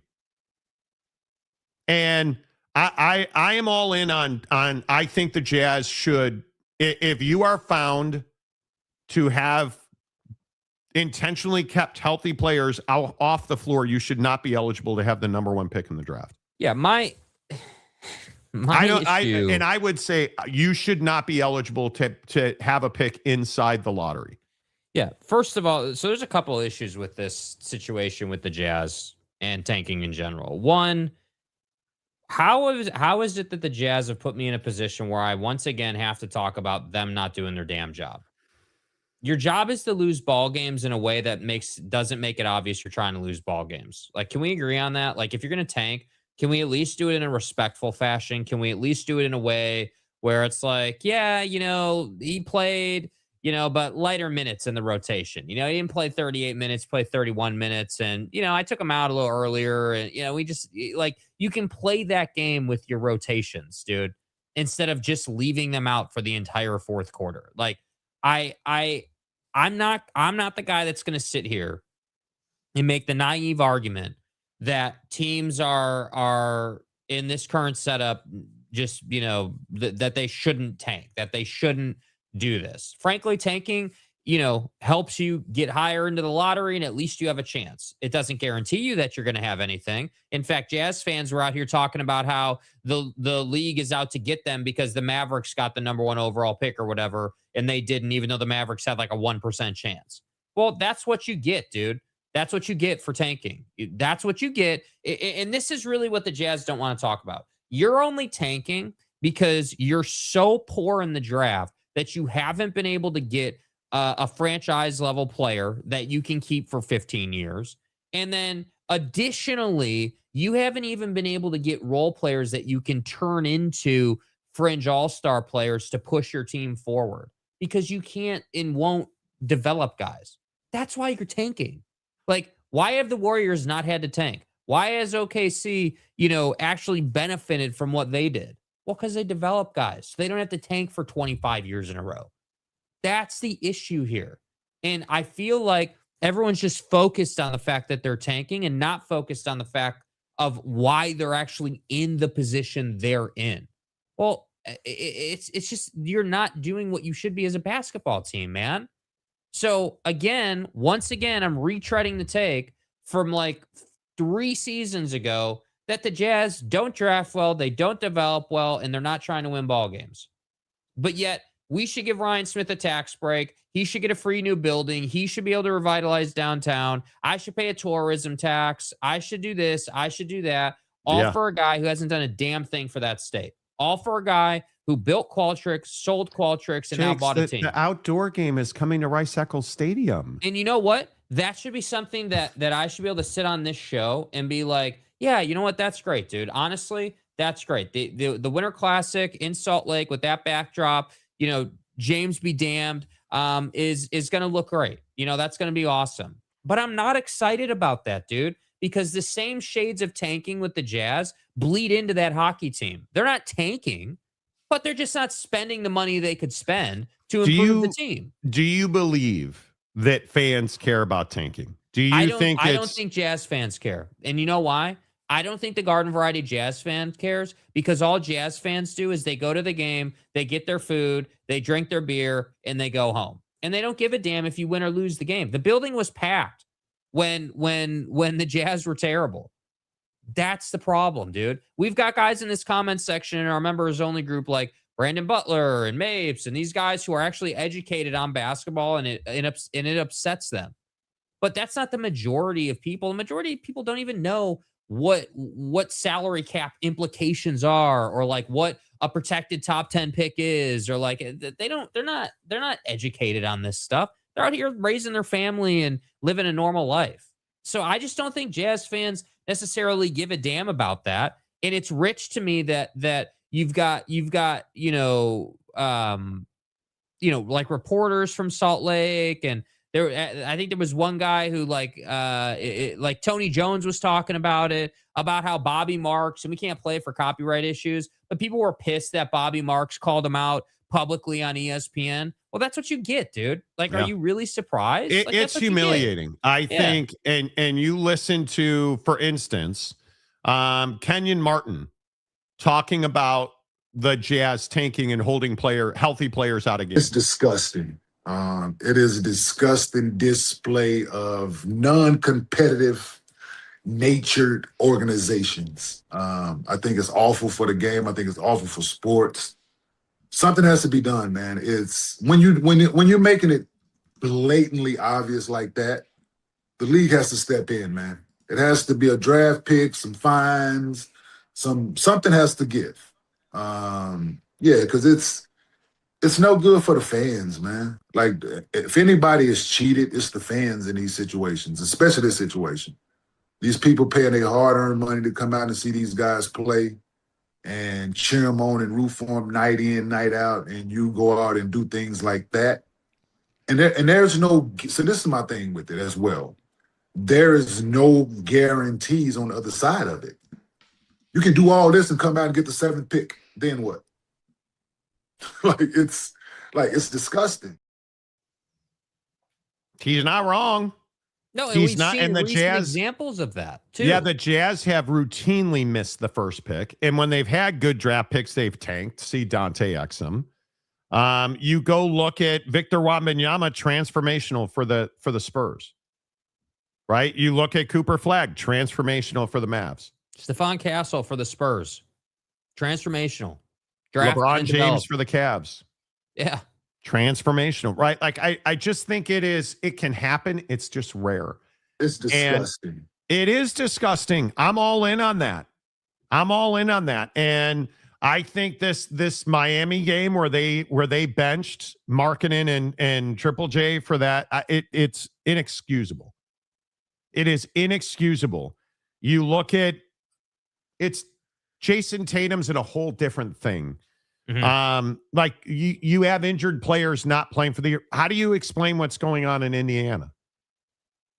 How do you explain what's going on in Sacramento where everybody's got a broken fingernail not playing? You know what? At least with them, like I said, yes, they're tanking, but at least they're playing the game. At least they're saying, yeah, these guys are hurt tonight. Yeah, you know what? Like maybe I'll lighten the load through rotational minutes. Maybe, like I don't look, dude, if the NBA is not going to change the structure of the league to prevent tanking, I'm not going to sit here and criticize organizations for respectfully tanking, using the injury report, using minutes load, using these different funnels, if you will, these different levers to lose games so they can try to get a better pick. Okay. Could you, the NBA's made that possible. Jake, if you could say load less often, it makes me a little uncomfortable. I think that, you're not wrong. You're not wrong. But the thing that bothers me about the Jazz is they're like, nope, we're not trying to hide it. We're just going to do this in plain sight, and we're going to have zero classes in organization. We're not going to have any respect for the fans or ourselves or our players or any of that. You really think that Lauri Markkanen and Jaren Jackson Jr. want to be sitting out in a game where they just beat the hell out of the Heat for 3 quarters? No, they want to go and finish the deal, dude. They want to play, but it's not up to them. And that's my problem. And again, I know we disagreed on this, but this is why it upset me. The take of it doesn't matter that you won the game. In tanking terms, no, it doesn't matter. That's not the point. But to me, it matters that you won the game because you can't even tank correctly. Like, you sat your guys, and Sensabaugh still went off and won you the game. You're terrible at what you do. You are terrible at drafting. You're terrible at developing. You're terrible at tanking, dude. But Ryan Smith is in Italy in Cortina for the Olympics. Cool, dude. Go keep playing in the cool kids sandbox and doing nothing for Salt Lake, bro. Honestly. It's interesting. I was talking to a dude in Salt Lake a couple of weeks ago who just doesn't understand how I don't see the positive things that Ryan Smith has done. And he's like, you're way too hard on Ryan Smith, the owner of the Jazz and the Mammoth. Founder of Qualtrics, I think. Founder. I am telling you that guys like Ryan Smith getting a free $1 billion handout from taxpayers is bad for sports. It's bad we should not be paying for a redevelopment of downtown Salt Lake City when we have massive water problems, we have massive housing shortages, we have a drug issue, we have educational issues, healthcare issues, like all of these issues in northern Utah, and we're giving Ryan Smith $1 billion. Just giving it to him, giving him the blueprint of his choice to redevelop downtown. Yeah, why don't we get a $1 billion tax dividend to fix the roads? Why don't we get a $1 billion tax dividend to help solve the drug issues in downtown Salt Lake? I know. Why don't we get a $1 billion tax initiative on building affordable housing? God forbid we would build $300,000 houses. You know what I think is funny? We talk about the state of Texas on the show from time to time and how the politics there make it hard to live there and, X, Y, and Z. You know what's funny about Texas? Dude, they understand. They've realized the value of, hey, build an affordable house, a $300,000 house, a $350,000, sub $400,000 house, about a half hour to 40 minutes away from major metros. And tell people, hey, yeah, you're a half hour from Houston, or you're a half hour from Fort Worth, or whatever, Dallas. But the trade-off is you're getting half an acre and you're getting a really nice new build. Why are we not doing that more? Like, I understand that we don't have the space in Salt Lake that they do in middle of Texas. I get that, but it drives me nuts that when we have, and again, I don't even live in Salt Lake anymore, and this pisses me off. We have so many clear issues, yet it's not put on a public initiative and the public was not given a choice on this tax situation with Ryan Smith. The way the public was given a choice with the Kansas City Chiefs. And now everyone is surprised when people voted and they were like, nah, don't want to give the Chiefs, a handout. Nope. So what do the Chiefs do? They go on the other side of the line. Missouri folks don't have to pay for it. Missouri. And they still get to go to Chiefs games. Shocking. I know. Like Kansas City cheats. Like, it just drives me nuts. Like, why do we ignore these things, dude? Like, look at the Bears. Yeah, dude, the Bears. Perfect example. Perfect example. The Bear and shocking developments. Shocking developments, friends. The Chicago Bears and the state of Illinois are moving closer to a stadium deal. Gary, Indiana. Gary, Indiana. Yeah, exactly. Exactly. Come on, dude. Yeah. You, Gary, Indiana. Right? Like, Gary, Indiana swoops in to offer a stadium site, and all of a sudden the state of Illinois wants to talk about it. The Bears were never going to Gary, Indiana. But my point is, when you quite literally put a proverbial pew-pew to the head of the state that you're in, and especially in Salt Lake City in Utah, the taxpayer always loses. You look at NHL arena subsidies. You look at any arena subsidies, stadium subsidies. The taxpayer never gets their money back. It's always it is so difficult. And in the NHL, it is universal. Municipalities paying for NHL infrastructure has never worked. Bro, how were the Utah Mammoth born? Does anyone take a second to think about this? How did he even get the opportunity? Oh, that's right. Because folks in Arizona, in Phoenix, specifically in Scottsdale, didn't want to pay to put a building on Gila Ben's land. Yep. So what happened? Oh, we don't have a building. We're tired of playing out in Nowhereville, Glendale, with all due respect to the fine folks of Glendale. We don't want to drive out to Glendale to see a Yotes game. We're going out there to see the Hawks once a season, and that's it. Yep. So, which we did on a regular basis. Like, let's not forget how this scheming was born, dude. Schemers. I don't know, man. I never thought I'd be this guy. I never thought I'd feel this way, but I just am like, bro, like, I'm tired of dealing with this kind of thing. It's like, frustrating. It's just because, you know what? Like, the in-game experience, I'll be totally blunt, dude. The in-game experience, the only ones that I've ever really enjoyed are the iconic sites that you and I have gone to. Like, Wrigley is always enjoyable. It can be cold, pissing rain, terrible. It's Wrigley, dude. You can Lakers still were figure great. it out. Lakers was a lot of fun. Lakers was a ton of fun, dude. Till LeBron's shoe fell off. Yeah, I refuse to call it its new name. So Staples Center was a lot of fun, dude. I guess I just find myself feeling like, would I go to a Bears playoff game in Gary, Indiana? Absolutely not. That's never going to happen. And I'm already the guy that struggles just to go to a football game because the viewing experience is so much better on TV. I'm just sitting. Yeah, I don't know if I had a tow truck, if I had one of those big tow trucks for a semi truck, let's say, off the freeway, I still don't think that would be enough power to drag your ass off the couch for a football game. Like, I'm not doing it, dude. I'm sorry. I've been to one many, many, many years ago. Probably, 10 years ago now, we went to that BYU game. I've been to one BYU game like 10 years ago. And that's it. And I just, that was enough for me to be like, yeah, this is cool. But I don't actually enjoy this as much as like eating my good food and watching the game at home. Now, hockey games are different. I enjoy hockey games, but I can tell you this right now, you're never going to catch me at a Mammoth game on premise alone. And that's my question for folks who are fans of these clubs, of the Jazz and of the Mammoth. Is it that you are choosing to ignore the tax thing and ignore how this came to be? That's all it can be. Like, or are you just that uneducated? That's all it can be. I don't know what else. It's only those two things. And I tend to agree with you that it's just people are ignoring it.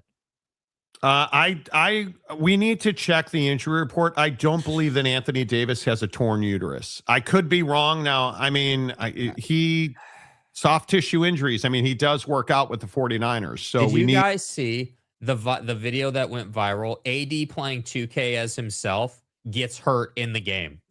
Like, it was incredible.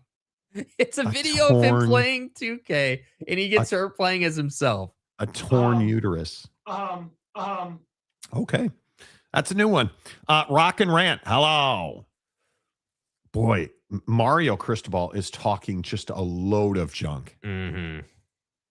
I mean, Mario Cristobal will not shut up about how this year spring ball and summer workouts are going to be brutal. I'm going to get ahead of this right now. You guys remember February 11th, 6:35 Pacific. Darian Mensah doesn't live up to it. His ass is going to get criticized by me every single day of the college football season if he comes out the first 5 weeks and looks like ass. I'm just telling you right now. Right now. I think Mario Cristobal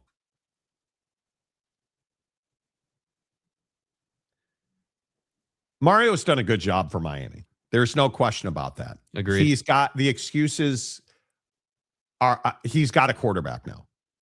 Darian Mensah is a hell of a quarterback.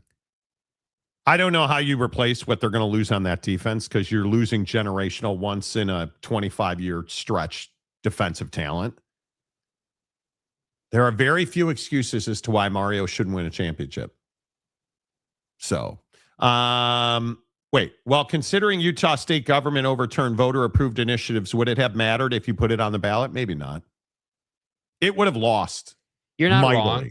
Yeah, you're not wrong, but that's not the point, Rock and Rant. The point is that it would have lost, and then we would have had the ability to say, but you know, you're also a Miami guy, and there is no greater dysfunction. Look at the election in the city of Miami for the mayor. Yeah. There is no greater dysfunction politically than fucking Miami. Hard Rock on its own is a whole fiasco. Wade County, Florida is not smoothly operating. Yeah. Right. Not picking on the state, but I would say that Utah is probably the closest to a theocracy of any other state in the union. Could be. Yeah, I mean, I don't disagree with that. But the thing is, it hides in the background. You know, the relationship between the legislature and the church is deep.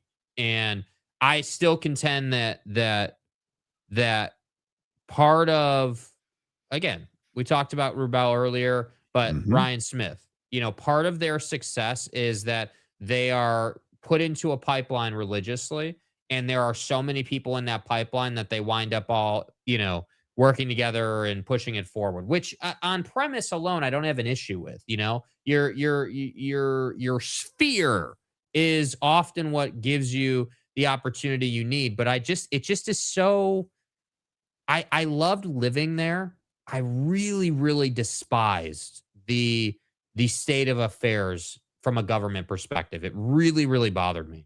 Yeah, totally agree. The New York area has dozens of venues competing with one another for all taxpayer dollars. Truth. Brandon Butler. Hello. Real Salt Lake. Anyway, I just wanted to say that. The Gary thing was that they needed leverage of Illinois, certainly. The tax implications of paying $200 million a season, SoFi only cost them $2 million a year. Yeah, but you also had an owner in the Cronkies to put a ton of money into that. Mo Bamba. Cam Harrison, good to see you, dude. Long time, too long. No see. Shout out to Mo Bamba. Mape says, Jake has had enough Oregon green to become get off my lawn guy. Do you hate living in Eugene yet? I'm just sick and tired of it, bro. It hasn't been my favorite stop. I'll say that. How's that driving range? Covered, double-decker, heated bays, right? You know what, dude? It's not as nice as your driving range. You're not wrong about that. However, it works. And I actually really like my little Muni course. I have I went and played my first round of the year there this past Saturday. I only had 9 holes booked. I didn't shot a 59. Nah, I played one over golf. So for 9 holes, probably low 40s. You know, I'm terrible at putting, and that's probably 20 of those strokes. Drove the hell out of the ball. Irons were fine. Can't putt to save my life. But my point is, regardless of how I played, I get through the front 9, great time, playing by myself. It's awesome. And I roll into the pro shop, and I'm like, hey, I want to play another 9. And they're like, all right, $15. just cart fee, head back out. And I was like, great. And I appreciate that about Eugene. It does have some small benefits, but generally speaking, yeah. I mean, it's not my favorite stop. To be nice about it. You miss the big city. Oh, boy. You know what I miss, dude? I don't necessarily like I'm coming up. We're playing golf this week. I'm coming to Seattle this weekend. I like visiting big cities. It's not even that I want to live in one. I like visiting it, but the thing I miss about Salt Lake or more of a major metro, that sort of like Salt Lake's the best example. That in between. It's not LA, but it's not small town USA. Is that you have infrastructure enough where you have nice things. Like I took it for granted, and I absolutely regret it every day how nice Riverton is and the little things that you come to appreciate about it. Like the quality of the Harmons, the quality of the Maverick, the quality of the gas stations. I know it seems silly, but the niceness of the gas stations you roll up to in like Daybreak and Riverton and like that little stuff winds up mattering, but you forget how nice it is because you get used to that level. And so then you step back down and it's like, yeah, dude, like I'm going to this, like I've got a Shell, a Speedway, and a 76. That's what I have access to on the route. I have a Costco as well that I typically get my gas from, but just like regular gas station, those are my options. And they're all just beat up and raggedy. And like, I don't hate Eugene. The people are nice. They mind to themselves. Oregon, I can't say enough nice things about Oregon itself. The campus is really nice. They do a great job. I understand the appeal. But just as if you take athletics out of it and that part of my reason for being here out of it, just me in my day-to-day life living here, it's not the same. I miss Maverick all the time. All the time. I will tell you that the gas stations in Seattle are ass. Like they're not. I don't buy gas often. The only time I ever buy gas, I buy gas once a month because I just don't.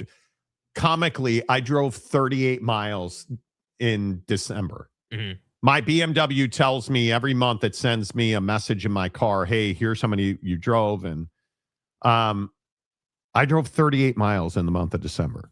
Yeah. I think I drove just short of 300 miles in January, and that includes a trip to Vancouver. Right? So I buy gas once a month at Costco gas. Yeah. The gas stations here are terrible. Dude, do you know what just give me a tall boy monster out of the fridge at Maverick.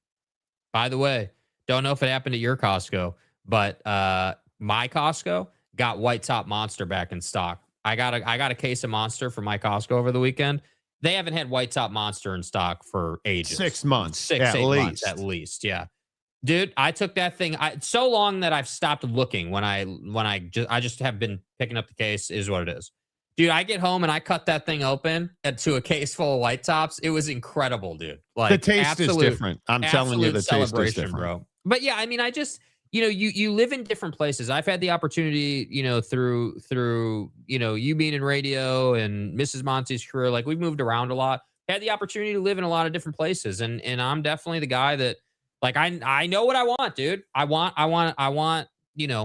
love to live in a place where I could be 20 to 30 minutes away from the major metro, close enough that I can go in when I want to at my convenience, far enough away where I can get away from human beings and just have my own place, want a house on some land, and that's what I want. And I think living in the different places, living in Salt Lake taught me that I like quality, but I don't want to live around just loads of people constantly.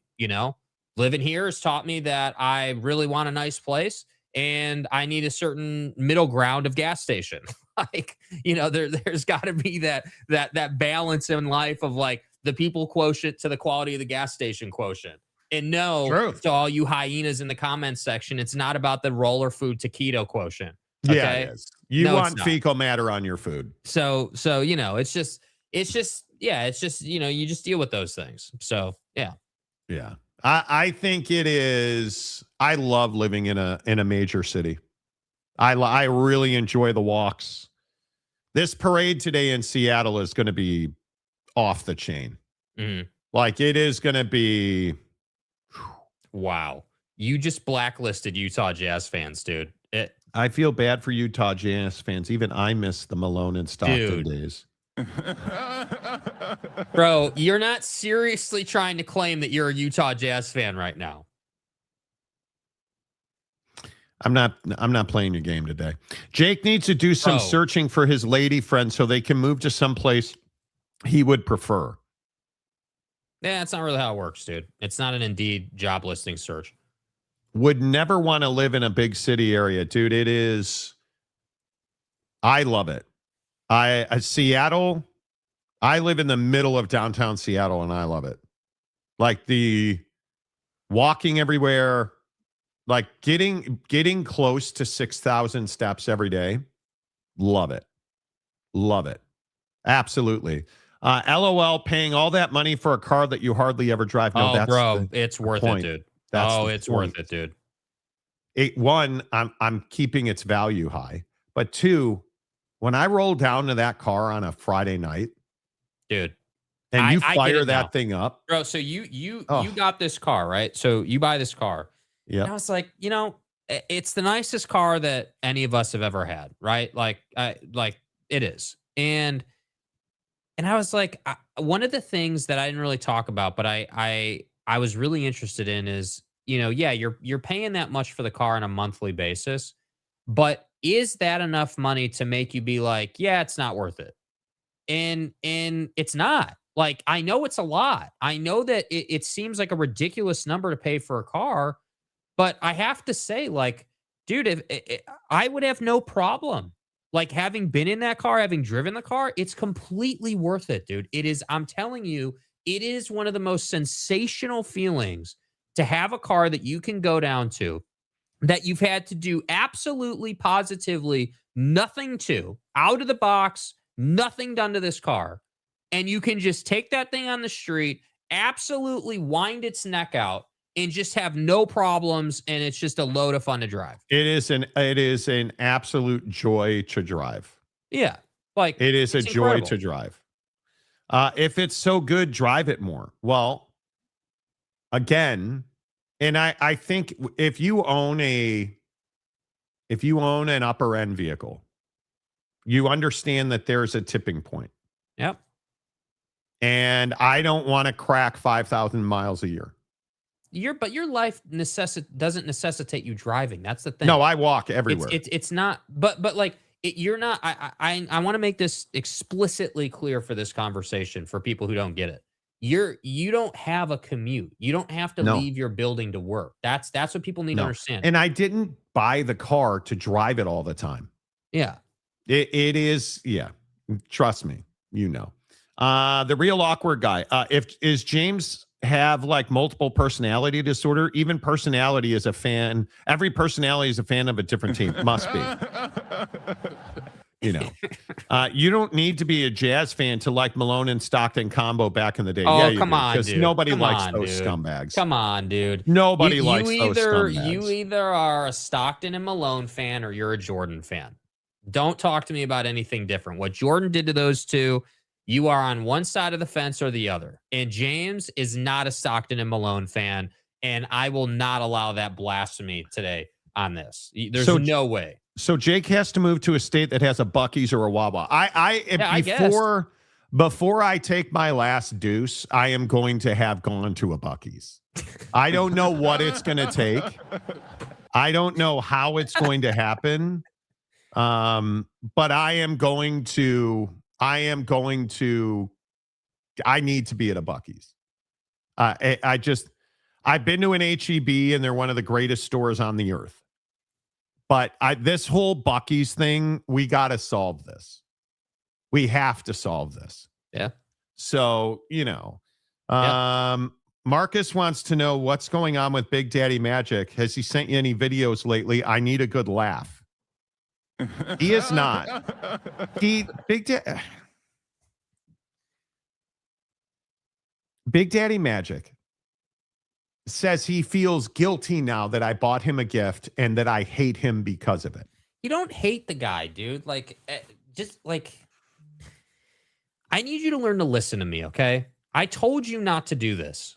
And now we're here, and now Big BDM thinks you hate him, and now everybody and their mom wants a birthday gift, and it just is this whole cesspool. Oh, I got another one of those too, by the way. Like, come on, dude. Like, we don't hate you, bro.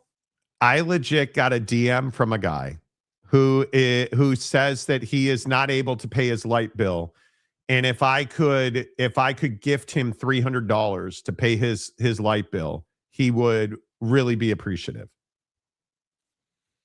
Like, sorry, brother, I can't do that, man. I can't. It was a sweatshirt. For it,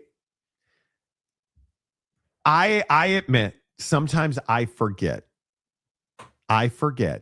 how that we play a role in people's lives. I get it. But I am nobody's welfare check, dude.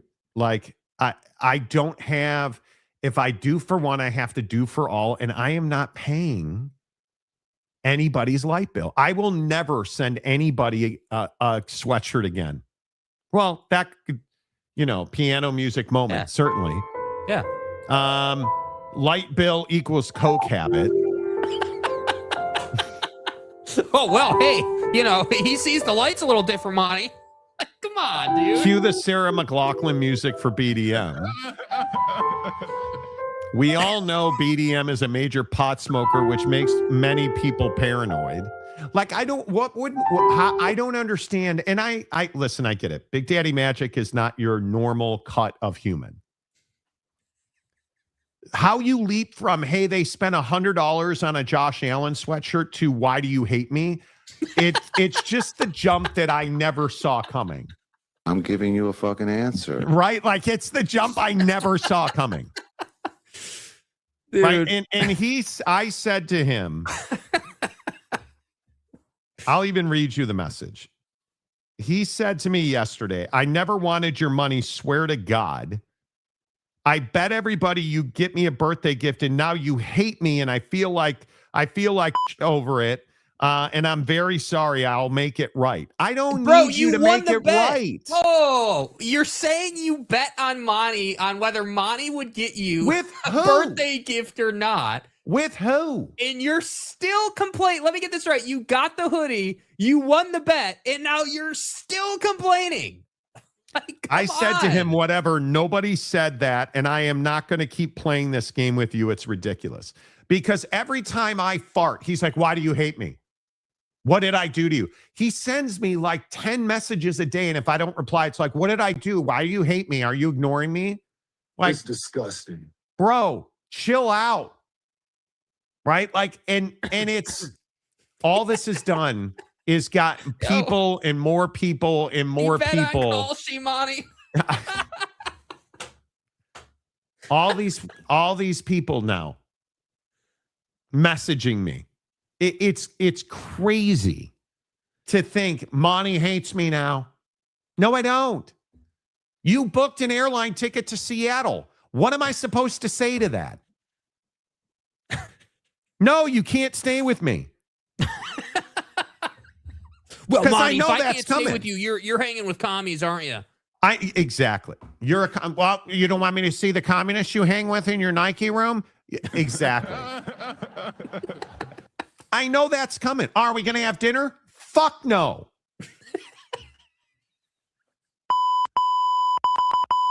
No. The answer's no. Like, I get it. Oh, I get bro. it. And I appreciate that people are so attached to the show. I really do. Yeah. Sorry, dude. Sorry. I clicked that comment on you. Sorry. My bad. That message he sent sounds like a girl I dated early on. Well, Yeah. Yeah, dude. Monty hates America and BDM. The truth finally comes out. Damn it, Monty. I know. Yes, Americans. Oh, look. The stadium guy, James, who's a TCU fan, is back. Memo to BDM, Monty and Jake do more than a daily sports talk show. Like, yeah, we do cameos now, dude. So if you find us on Cameo, you can pay us $10 and we'll do a cameo for you. So we definitely do more than the show. Absolutely. Yeah, find us on Cameo, dudes. Find us on Cameos. Cameo, The Monty Show. Find us on Cameo. $10. I'll send you any message you want. Timothy. No, I won't send you any message you want. Hey, player. Yeah. Yeah. Hey, playa, let's do dinner. Your treat. No. That's how it is, what though, it'd dude. be. That's literally how it'd be. Hey, are you going to take me out to dinner while I'm in town? No. Right? Like, and I love the dude who's like, hey, are you, and bless your, I'll even change the teams. Hey, are you coming to Boston College versus Timmy's Tech Academy? Why don't we get some dinner before the game? No. Nope. Not happening. It's fine. If anyone has a trip to Seattle, don't get a hotel motel. Save money and stay with Monty. He might even drive you around in his hot whip. Exactly. Exactly. Big Daddy is not going to be ignored, Michael. I hope you don't have a rabbit. Boil that rabbit on the stove, right? Like, So, yeah, I mean, I just, BDM, we don't hate you, dude. And you need to stop being so dramatic about it, dude. Yes. It's business. Like, But the weed paranoia thing might be true. I agree with that. Yeah, people who smoke weed are paranoid. There's no question about it. Because he smokes a ton of tree. Yeah, that's well documented. Smokes a lot of tree. Yeah, that's documented. So he'll fit in well. I really want to get this Cameo thing going, dude. Find us on Cameo. I really enjoyed doing that one for Maury Alvarez yesterday. I mean, there's endless opportunities. Like, make it happen, guys. I want to do it for you. Yeah, I am. Mikey wants to know, hey, what's the point of Cameo when I can get your sports take on the show, but it's directly to you? It is a customized video. And it doesn't have to be a sports take. That's the point. It's not just it can be anything. Anything you want, bro. That's the point. And you can have Jake do it. Like Jake recorded the Maury video. Yeah. I can do it for you. Yeah. Big Daddy thinks that Monty is Shooter McGavin and wants to help him screw up Happy Gilmore. There you go. Something like that. Monty, I'm on the sidewalk below. Can I get your Wi-Fi password? No. Can you do something for me? Got to go to work. Great show. I'm 100% in agreement. What Monty said about the First Amendment. Okay. James, listen. It's always good to see you on the show. James, you look a little tired, dude. I think you need to pick me up, okay? Yeah, look at the bags under your eyes in this picture. Yeah, I mean, come on, dude. Okay, I'd be a little tired if I was driving that too. I don't blame you, bro. I want to get some Hi, this is James. There. Welcome back. Jake, I just want to test it. Is the new just the tip? Yeah. Yeah, I mean, that's basically true, dude. I mean, you're not wrong about that. I just think it's a cool way. It's a cool way to engage with you guys in a different way. That Cameo's fun. Yeah, that maybe is a little bit unique because, again, this is what I said yesterday. Cameo allows us to delve into things that, wouldn't ever make the cut on the show. Perhaps play a little game called Just the Tip. Well, does Monster Energy offer any suppository supplements? Dude, it goes through, it is the pee that's happening because I think it makes me, I think it makes me pee a lot. I'm down to 1 can a day, which is great. And some days it's 2 before lunch, but down to 1 can a day. If you know, you know. Bro. If you know, you know. James just caught mad strays right here, dude. This isn't an airport, James. You don't have to announce arrivals and departures. James does love saying shit like, oh, hey, I got to go chart. And I don't want to leave the show, and I don't want people to think I'm ignoring them. But I have to go chart, and over the top and dude. You take you a deuce. You don't sit there and look at it. You really don't have to announce your departure. Yes, Marcus. Marcus wants to know if I'm trying to get my stand hour. Yes. Yeah. Dude, Marcus sees through all your nonsense, bro. He does. Because Marcus is an asshole. That's why he sees through all my stuff. He's a hoe, and I want that known. Monty knows who the detained person in the Nancy Guthrie case is. Yeah, Well, she's just no, I chilling don't. in your apartment, right? That's the thing. I don't know because there's no detained person in the. Did you guys see the pictures? Jake, did you upload that picture? No, Bro, but I can get it real quick. Oh my God, this Nancy Guthrie stuff. Do you still feel the same way about Ring that you did the other way, given these pictures? Yes, it doesn't change. The Ring network. Hey, I lost my dog. BS. Nah, bruh. I am telling you, this is the picture from her porch right here. Oh no, sorry, that's Taylor Swift and a cat. Oh, my bad. Sorry, dude. My bad. I'm warning you now, this is kind of scary.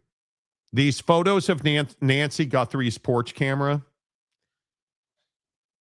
Here we go. My belief is this is an inside job. I don't have any doubt this is an inside job. If you haven't heard the latest on Nancy Guthrie, the Savannah Guthrie's mother who was kidnapped,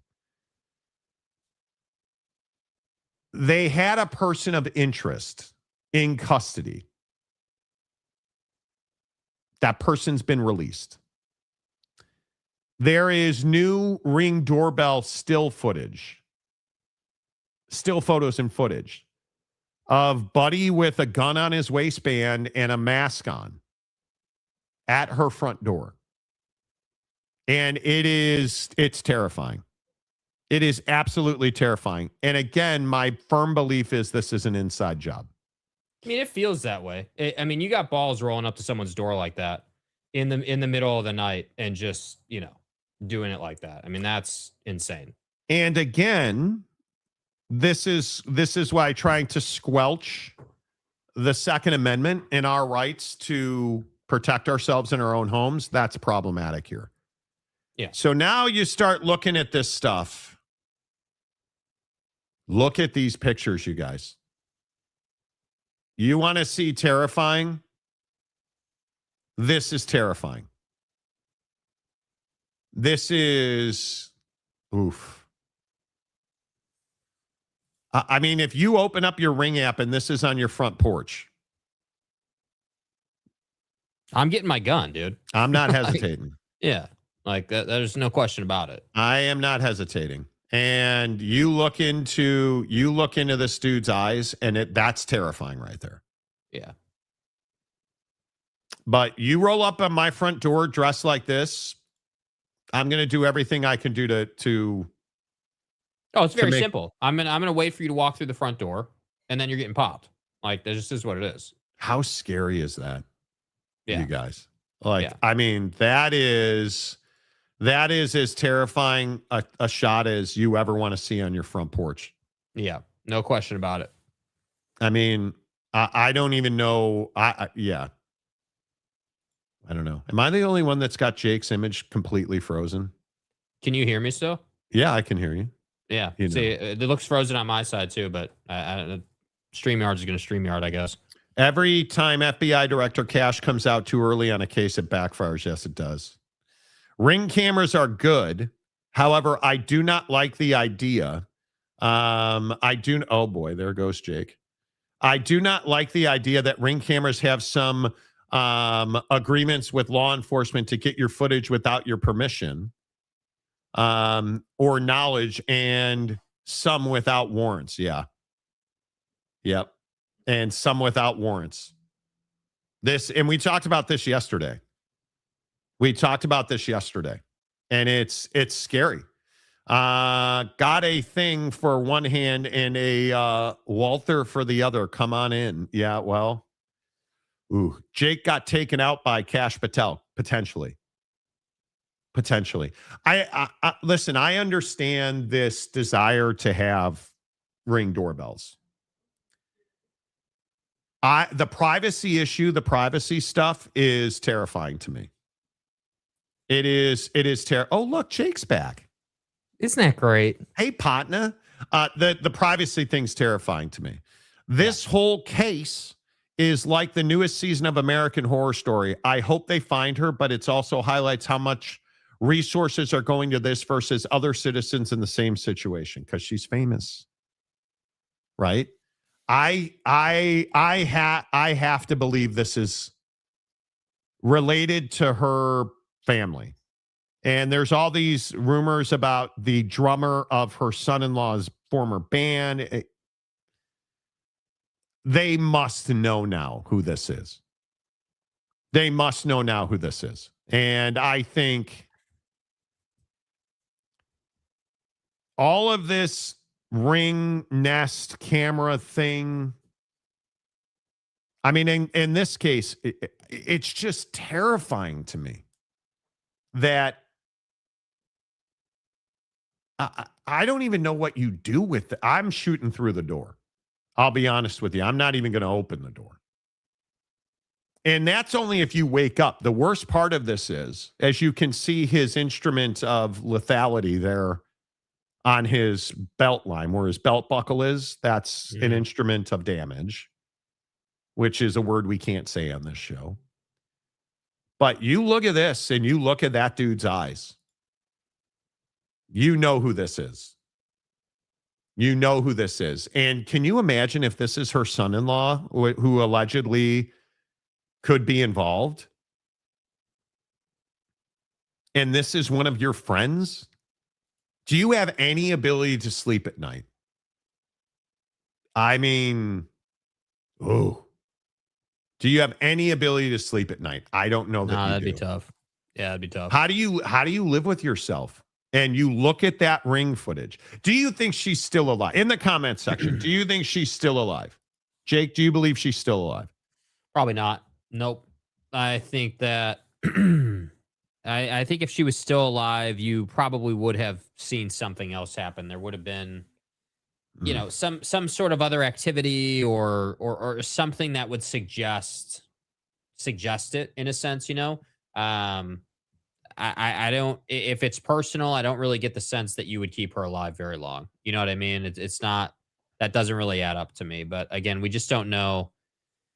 We just don't know enough, you know. But I have a hard time believing she's still alive, unfortunately. Well, they're also saying that there was a Bitcoin payment made. I just don't see that this has the ending we're all hoping for. Yeah. You know, I don't think so because of the timing and health issues she had and medication. There's medication she doesn't have. At this point, I think they should be dragging the lakes nearby. Oh, I hope that's not the case. You guys, so you guys don't think there's any chance? Oh, that's too bad. If you see that in real time, give a warning a couple of times so the ring camera picks up the audio. If he still tries to come in, fire away, stand your ground, castle doctrine in most states. Yeah, if you touch my door, I'm going to talk to you through my ring camera and say, hey, dude. I mean, because, yeah, that's terrifying to me. Yeah, you know, I mean, you just can't. Yeah, you're rolling up in the middle of the night. Sorry, dude. I'm not. You're probably not getting a lot of leash there. Was there a ransom demand? There was, in fact, a ransom demand, and allegedly it was paid. You know, by the numbers, she probably isn't, but always see the one-offs happen where they do come out of the woods alive. Well, I hope so. Unfortunately, I do not think she is alive, whether because she didn't get her meds and they didn't plan or just pure murder. Yeah, it sucks. It sucks. Absolutely. With how long it's been, you have to think her being alive is slim, unfortunately. Yeah, the image is terrifying. I mean, this right here is, if this does not shake you a little bit, this is all of our worst fears. Right. This is all of our worst fears right here. 100%. This is what keeps you up at night. I mean, any human being, you've thought about that. Not if you break into my house, you have to deal with my land sharks, then Blicky. My Blicky. What's it? Oh, I see what you're saying. Yeah. Ugh.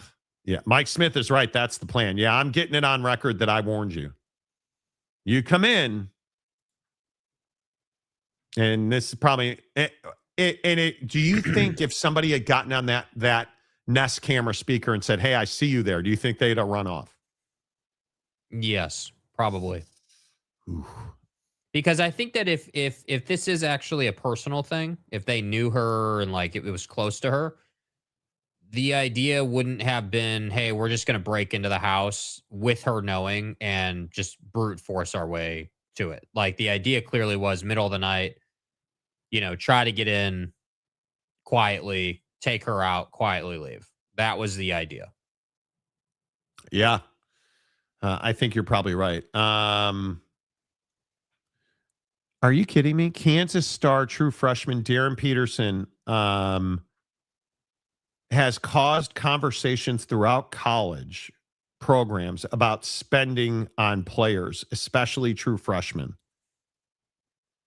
There is now a movement to limit the top end money for freshmen in NIL deals because Darren Peterson has missed 11 games. Oh, boy. Oh, boy. Now we're you always knew at some point the tide was going to turn eventually, So how do you keep kids in school longer? Don't pay them as much as a freshman, right? I mean, you want kids to stay in college basketball longer, up the money as they age. Yeah, I think you have to. Oh my God, Marcus, why are you telling me this? I hate this story. I hate Darren Peterson's actions. I hate everything about this story. How do you not have a games played incentive? Right? Like, how do you not? And this is the tanking thing, right? Richard Jefferson on a podcast the other day talking about the idea that in tanking,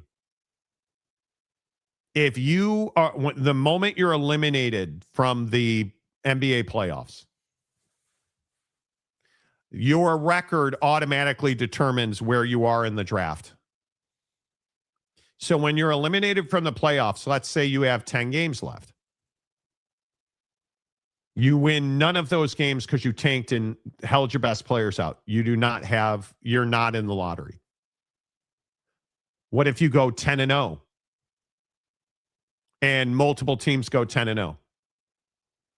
You guys are in the draft lottery, and you're the ones competing. The top team or teams are the ones competing in the draft lottery. And it is slated wins after elimination. That determines the draft order. So that you are incentivized to win as many games as possible the moment you are eliminated from the NBA playoffs. I think it's genius. Yeah. I think it's genius. I like that a lot. Yeah.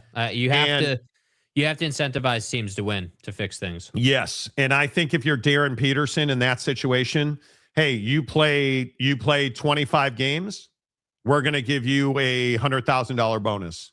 If you average 20 points and you play 30 games, we're going to give you $250,000. Like, you have to incentivize them to play games. Yeah. Because this stuff with Darren Peterson is ugly. It's ugly now. There's no way around it anymore. And if Marcus is right that there's a bunch of conversations about putting in freshman salary caps because of Darren Peterson, I would not at all be surprised by that. Yeah, I mean, that's definitely one way to go about it. No doubt. And I don't even know that I mind that. I mean, the premise of, hey, if he's, what is he making? $3 million a year, I think. So if he's making $3 million a year and, let's say that instead of paying one guy $3 million a year, we had, two guys, let's say, or whatever, who were each making $1 million, but they were fully bought in and playing every night. I mean, I think that's a legitimate conversation. It's a legitimate conversation. And this is my point about college basketball teams. Like, team morale is vital at college basketball. Like, pro teams, team morale helps, but you can get over, guys can hate each other and they'll still go out and do a job because they're grown ass adults who are trying to make money for them and theirs. And, it's just different, but at the college level, I think that team morale piece and guys being fully bought in and not being selfish absolutely matters, because the best teams are like that. Hey, I'm here I'm here for me to try to get to the draft, but as part of that, I want to show up for my guys and do what I can do, and that's, so yeah, maybe that's the way to go, dude. I really, my initial reaction to that is I don't mind that at all. Yeah, we'll see. I don't know how you fix it, but you have to do something. Have to head out to the airport departure to go to Seattle for all my inclusive Monty package. Comes with house stay, all food, rides around the city. Stay safe. See you tomorrow.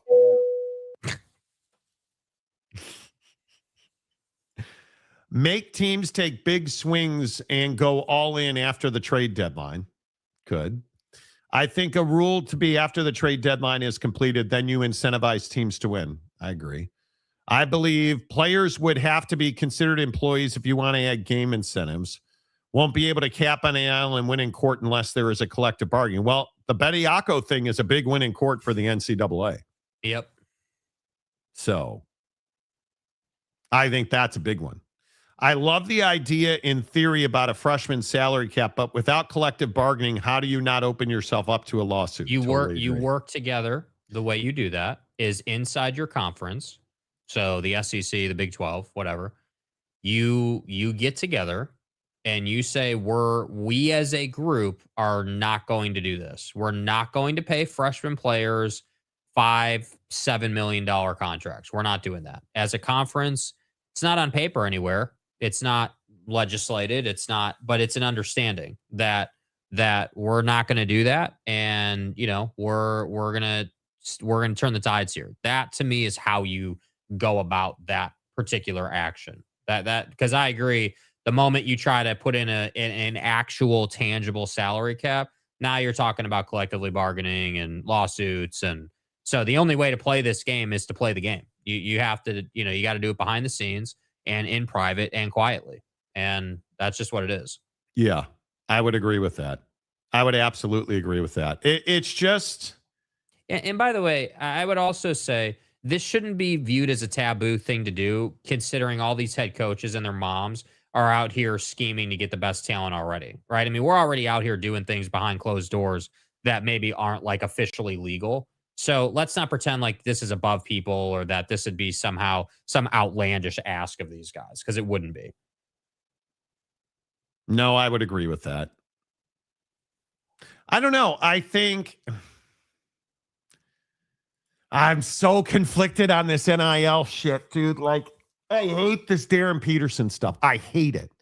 It is what's wrong with it's all broken. Yes. His agent making decisions, or I hate the whole thing. I hate the whole thing. The first thing that needs to happen is all P4 conferences need to agree to a payment structure. That way, everyone is playing by the same rules for pay. But I agree with Rock and Rant that you would have to have a CBA for that, because isn't that collusion? You're colluding to cap how much money a player can make. A conference understanding like that, Jake, will absolutely be sued about antitrust. But okay, that's true. But then let them bring the lawsuit, right? Let them bring the lawsuit, and then you're going to fight that thing out in court. And that lawsuit, a lawsuit like that would result in systemic change, which is ultimately what everyone's after. So again, if guys are willing to, because all this is doing is hurting the system, right? All this is doing is punishing college basketball for something that is largely out of its control. Like the money side of college basketball has blown up because we already have corruption in college basketball. Let's not, again, not that I'm saying you're wrong, bro, but collusion has been pervasive in college basketball for decades, right? Like, hey, I'm the head coach at Arizona. I'm going to work with Adidas so that I can get all my players played, but I'm not going to work with Nike or anybody else. Hey, I'm this agent, and I'm going to take all my players and I'm going to funnel them to one program or a group of programs because I have an understanding with those programs. Like collusion is pervasive through college basketball and college football. So I'm not like, again, you're not wrong. I'm not saying you're wrong, but the part that I differ on is collusion's already taking place. It's just the convenience factor. As soon as collusion turns into kids don't get paid as much as they want to, all of a sudden they want to sue and they want to do all this stuff. Okay, well then you're going to have to pay for all that. Go ahead, sue. And then we'll see what you can do against conferences and what kind of change can be created, because that's what it's going to take. We're not playing nice guys in the sandbox, dude, because if we were, change would have happened already. But we're not. And that's why we're sitting here debating how much a kid should make, because Darren Peterson thinks he's above the system and doesn't have to play in big games, which is absolutely not true. Yeah, this whole thing is going to be this whole thing is going to get ugly. You need a separate entity has to be formed. Yes, it has to be formed. And how long is it going to take, man? Like, I am a little. It does bother me a little bit that it's so easy to just change the college football playoff format like 800,000 times, but we can't get people to get on the same page about like, let's put a super league together so it mutually benefits like all of us. That's like, right. So the bigger picture is pushed forward, and it's just incredible to me that the leaders in college athletics can't do this. Yeah. Let's see. Billy Tolliver sends me a DM that I want to address real quick. Billy Tolliver, you prick. Hey, Billy T. He watched a golf video on TikTok. One of ours? I create a lot of golf. He watched one of my golf videos on TikTok. Yeah. And he said to me, I know that you don't see it, but I can see how much weight you've lost. You wore that same jacket at Glenmore last winter when I said hello to you on the course. You look remarkably thinner. You do. I am considering starting Zepbound, but I am terrified about what it does to your intestines. I've heard that constipation is a major issue. Any chance you can give me some advice? Probiotics. Yeah. Okay, number one. I am. Yes, go ahead. Number one, this would be a great example of a Cameo topic. You number one. Yes. Number one. Yes. Secondarily, it's as simple as this, dude. And you know, I've been on Zepbound most of the last 3 weeks again. I was on it in November. We went to Paris. I was off of it, but been back on it the last 3 weeks. And it's a very simple proposition. It's you have to drink enough water to support your body just pissing constantly. That's why people get dehydrated, because your body is cutting. So you're peeing a lot, and people want to drink their soda, and they want to drink their juices, and they want to drink their coffees, but they won't drink water. They refuse to drink water. If the soda thing's real, if you're going to use Zepbound and you're going to be serious about it, because don't waste your time. I pay $500 a month for Zepbound. It's not cheap, and it is not easy. And I can tell you the constipation thing is a real side effect. I have always, since I've been on Zepbound since August 2nd, I've lost 63 pounds. I battled constipation until just after the new year. And my wife and I were at Whole Foods one day, and there was this box of probiotics. And I said to my wife, I think should we try this? And she was on board with it. So, and it has been a game changer for me.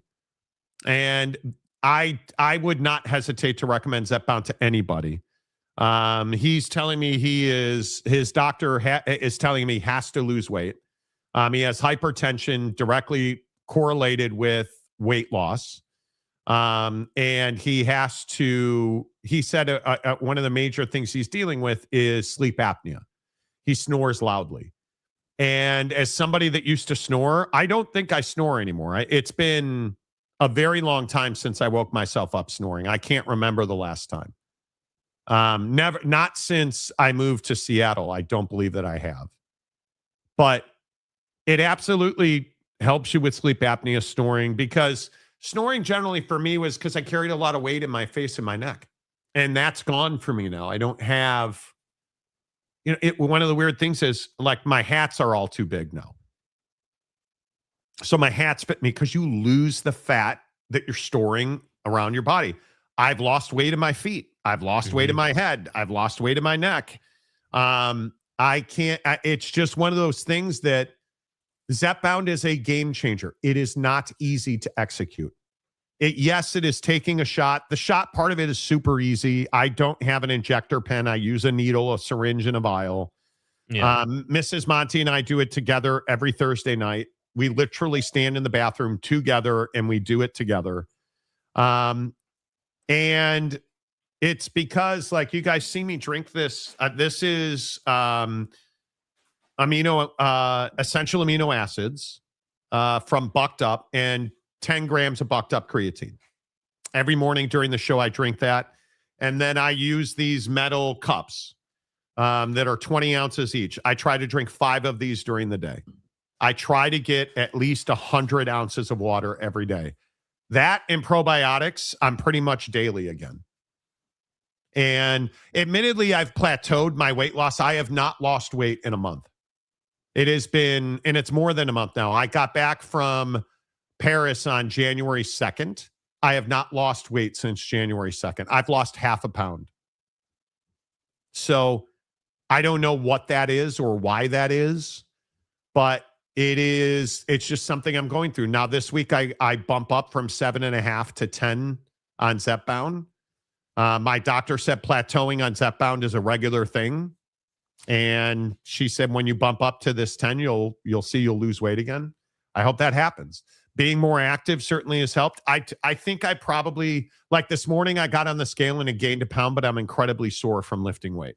Yeah. Which usually means you're retaining water. Yep. But I can tell you I'm thinner, even not losing weight. I'm thinner. My clothes fit me much better. The golf jacket, it was comical this weekend wearing that golf jacket. Like it is, I can't even swing a golf club in it. My shoulders get stuck inside of it. Yeah, I think I think that Zepbound is the formula with Zepbound is not hard to understand. You take it, you're cognizant about the amount of water you drink, and you, for me, one of the biggest adjustments was the way I eat. I just don't, like, I still eat decently, I guess, but I just don't have, you just find yourself not eating big meals anymore. You wind up, like yesterday, I smoked these Costco chicken thighs to have chicken ready for the week. I had 2 chicken thighs chopped up on a plate and a tortilla for lunch, like, and some shredded lettuce. Like, it's just, it's very, like, it's simpleton food like that. It's not, you can pump up your quality, right? Like, you can make a really nice steak or like any of that. And yeah, Gabe, the reason they're not seeking medical advice, they're seeking our experience with Zepbound. And they want real world examples of challenges and things to look out for, because people have anxiety about it. I had concerns when I started it. It's an unknown thing. It was extremely weird for me the first time I took a Zepbound shot to be sticking myself in my own kitchen. Like, that was weird. That was a weird experience. So I just think there's an adjustment period. But what I will say is that it chops it off you, dude. I mean, it works, and it helps if you golf or if you walk. You don't have to be a gym rat. You just need to walk. You just need to, you need to have some level of activity. And what you will find is that, like, I golfed over the weekend, and typically I eat a lot when I golf just because I get hungry. And I could feel myself kind of needing food, but it wasn't a thing where I was like dying to eat. I just knew, I was like, yeah, just drink your water, have your water, you'll be fine. But you find your energy levels don't dip as much. We work long days, so I imagine that if I was getting 8 hours of sleep every single day, I wouldn't have any type of need for caffeine or anything like that. I think that I would be totally fine if I had more sleep. Corbin Carroll broke his hamate bone today. He is having surgery a week before spring Bro training. Shows up early to camp, and now that's what he gets. Awesome. Yeah, I think this is an interesting point from Lopes fan Gabe. I think it's the number one question I get when people find out I'm on Zepbound. Like, if you go look at our YouTube comments on those videos, or people ask me all the time about it. And Zepbound is one of the most studied drugs on earth. And it's got over a decade of research behind it. And your doctor's not going to tell you what you need to know when you start Zepbound. You've got to cut out sugar. You've got to cut out anything greasy. I don't eat greasy food ever. Yeah, you feel if you eat greasy food, it like an example of greasy food. I'm not talking about like fast food. It's obvious you shouldn't be eating like fast food constantly while you're on a GLP-1. But like, there's a difference between if you make a stir fry at home and you use a lot of oil on that stir fry versus if you make the stir fry and you use like a organic butter of some kind and you use just a little bit of that to kind of pump it up a little bit, you will notice a difference. Like my stomach will get a little bit upset if I use like too much. I use Costco avocado oil to cook with. If I use a lot of that, I will definitely feel an upset stomach versus if I just use a little bit of it or if I use maybe a higher quality butter. So you find that your stomach gets it's just a little bit more on the sensitive side. I will say that I had a pretty rough experience when I upped my dosage the first time, because I don't know why. I think it was just my body adjusting, but it just was, you just go through things. And I think it's different for everybody too. That's the other important thing to understand. I think there's some generalizations you can make. Yeah, you're going to deal with some constipation. Yeah, your love of eating is going to go down, but that's the whole point. You're trying not to eat as much so you can cut. And trust me when I say if you'll just drink your water and walk, you will cut. And it's really not that difficult to do, in my opinion. Yeah, I think it gets more and more difficult as time goes on to be consistent. And I just think people don't trust their doctors because we don't have relationships with our doctors like we used to. Yep. It's not a Marcus Welby thing anymore. And for me, I think I've had some success on Zepbound. It'll be interesting to see how I do bumping up to 10 tomorrow. I am a little nervous about that. 10's a lot. I won't go higher than 10, I don't think, but I only have I don't have a whole lot of weight loss that I want. I would love to lose 30 more pounds. Anything after that's gravy, right? Like my biggest need is I need to strength train 3 days a week. And because I already am walking now, I'm trying to get 6,000 steps every day. Huge difference. But the golf season opening back up makes it much makes easier. a difference. And I will walk a lot more during golf now. Like it was unthinkable that I would walk. Once the warmer months get here, I will not ride for golf. Yeah. Because there's no. One of the things that I love about walking on the course is like once you play your local course enough, you know the clubs that you don't need to bring to play the course. So like, I know that at my course, I don't even need to bring like a 4 or 5 or 6 because the course isn't that long. I only need I need 7 through my wedges and my driver, my forward, basically. And so you can kind of lighten your bag a little bit. You can get a backpack bag, which makes it a lot easier to walk. Or a pull cart. Yeah, or a pull cart too. Yeah, you can do that. But I found myself not necessarily loving that. It depends on the day, and like if it's a dry day, it's fine. But in the P&W, it's rarely ever dry. So pushing the cart or pulling the cart tends to be a workout on its own. Yeah. The side effect of glutides, it killed my passion for food. Eating feels like you have to more than you want to. Oh, I wish that was the case for me. I love cooking. That's one of the things that this not eating out thing that Britt and I are doing is I love cooking. I truly enjoy it. But I just don't like, I couldn't imagine going to Jack in the Box. I can't imagine going to Taco Bell. That doesn't even register for me. No. If I'm going to do that, like we walk over to Pike Marketplace and I'll get like one of those chow sabaos or the steamed buns with pork in the middle of it. Yeah. And the difference is I can eat one of those just barely. I get very full. And so my wife and I split a lot of things. It's just different. Your experience with food is different. And that's what you need. You need to relearn how to have a healthy relationship with food. Yes. But, I'm down 43 pounds at just over 4 months, but even better, I've been able to wean off a handful of prescriptions. I feel better than I have in years. Yeah, it's huge, man. It is. we do not realize it's embarrassing to me how unhealthy I was. And yeah, my cholesterol numbers, my heart numbers, were all great. I never had any kind of, my doctor, how many times did I tell you guys, I go get a physical, my doctor's like, yeah, you're never going to have a heart attack or a stroke. You're fine. But you should lose weight, right? Every year he would tell me, you got to lose weight. What are we going to, and so that's when this Zepbound thing happened. And it's been a game changer. But one of the other questions I get all the time is, does it help you sleep better? Well, I think it doesn't help you sleep better. Weighing less, I think, helps you sleep better. Mm-hmm. But I still have shitty weeks of sleep. Yeah. You know, like last night, I stayed up too late, so I only got like 5.5 hours of sleep. Right? What you put in your face, what you eat in. Again, I don't believe you should be drinking soda. I don't believe you should be taking in dairy products.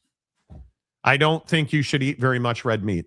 Those are my opinions and my experiences, right? That's just how I feel about those certain things. You got to find what works for you. I would absolutely, like Lopes fan Gabe said, I would consult with your doctor. You need a prescription for it anyway. Mm-hmm. But I would consult your doctor and I would say, hey, listen, this is what I'm thinking about doing. And I haven't had any other side effects other than mild constipation that now with probiotics and a lot more water and 6,000 steps, and I don't have that problem anymore. Yeah. So I don't generally have a lot of gas. Some people talk about how they feel lethargic. I don't fall asleep anymore. Like if I would sit down on the couch, there were times where I would just fall asleep. That does not happen anymore. It just doesn't. So one last thing, because then we really got to roll. One last thing. The walking thing is huge. I used to hate going on walks. I hated it. Now I love it. I look forward to it. I get 3 walks a day. I try to walk between half a mile and a mile at each one of those times. Like I take my dog out. It's me losing weight has been great for my dog. My dog gets 3 walks a day now, which is fantastic. You know, like I really, it'll change your life. Yeah. It will change your life. It is that important. And I hope everybody wants to live longer. Find us on Cameo, The Monty Show, Monty, The Monty Show on Cameo with an underscore at the end. Custom videos, happy birthday wishes, or if you want a direct sports take or whatever you want, anything you'd like. Find me on Cameo. You can ask for Jake or myself through the Monty Show app. We'll cut you a video. If you want to see Jake's vest collection, he'll cut you a video. You know, our cameos are very affordable, $10. We appreciate everybody who supports the show, including the advocates at theadvocates.com, the best injury attorneys in the business, 24/7, 365 at theadvocates.com. Until tomorrow, say goodbye, Jake. Goodbye, Jake.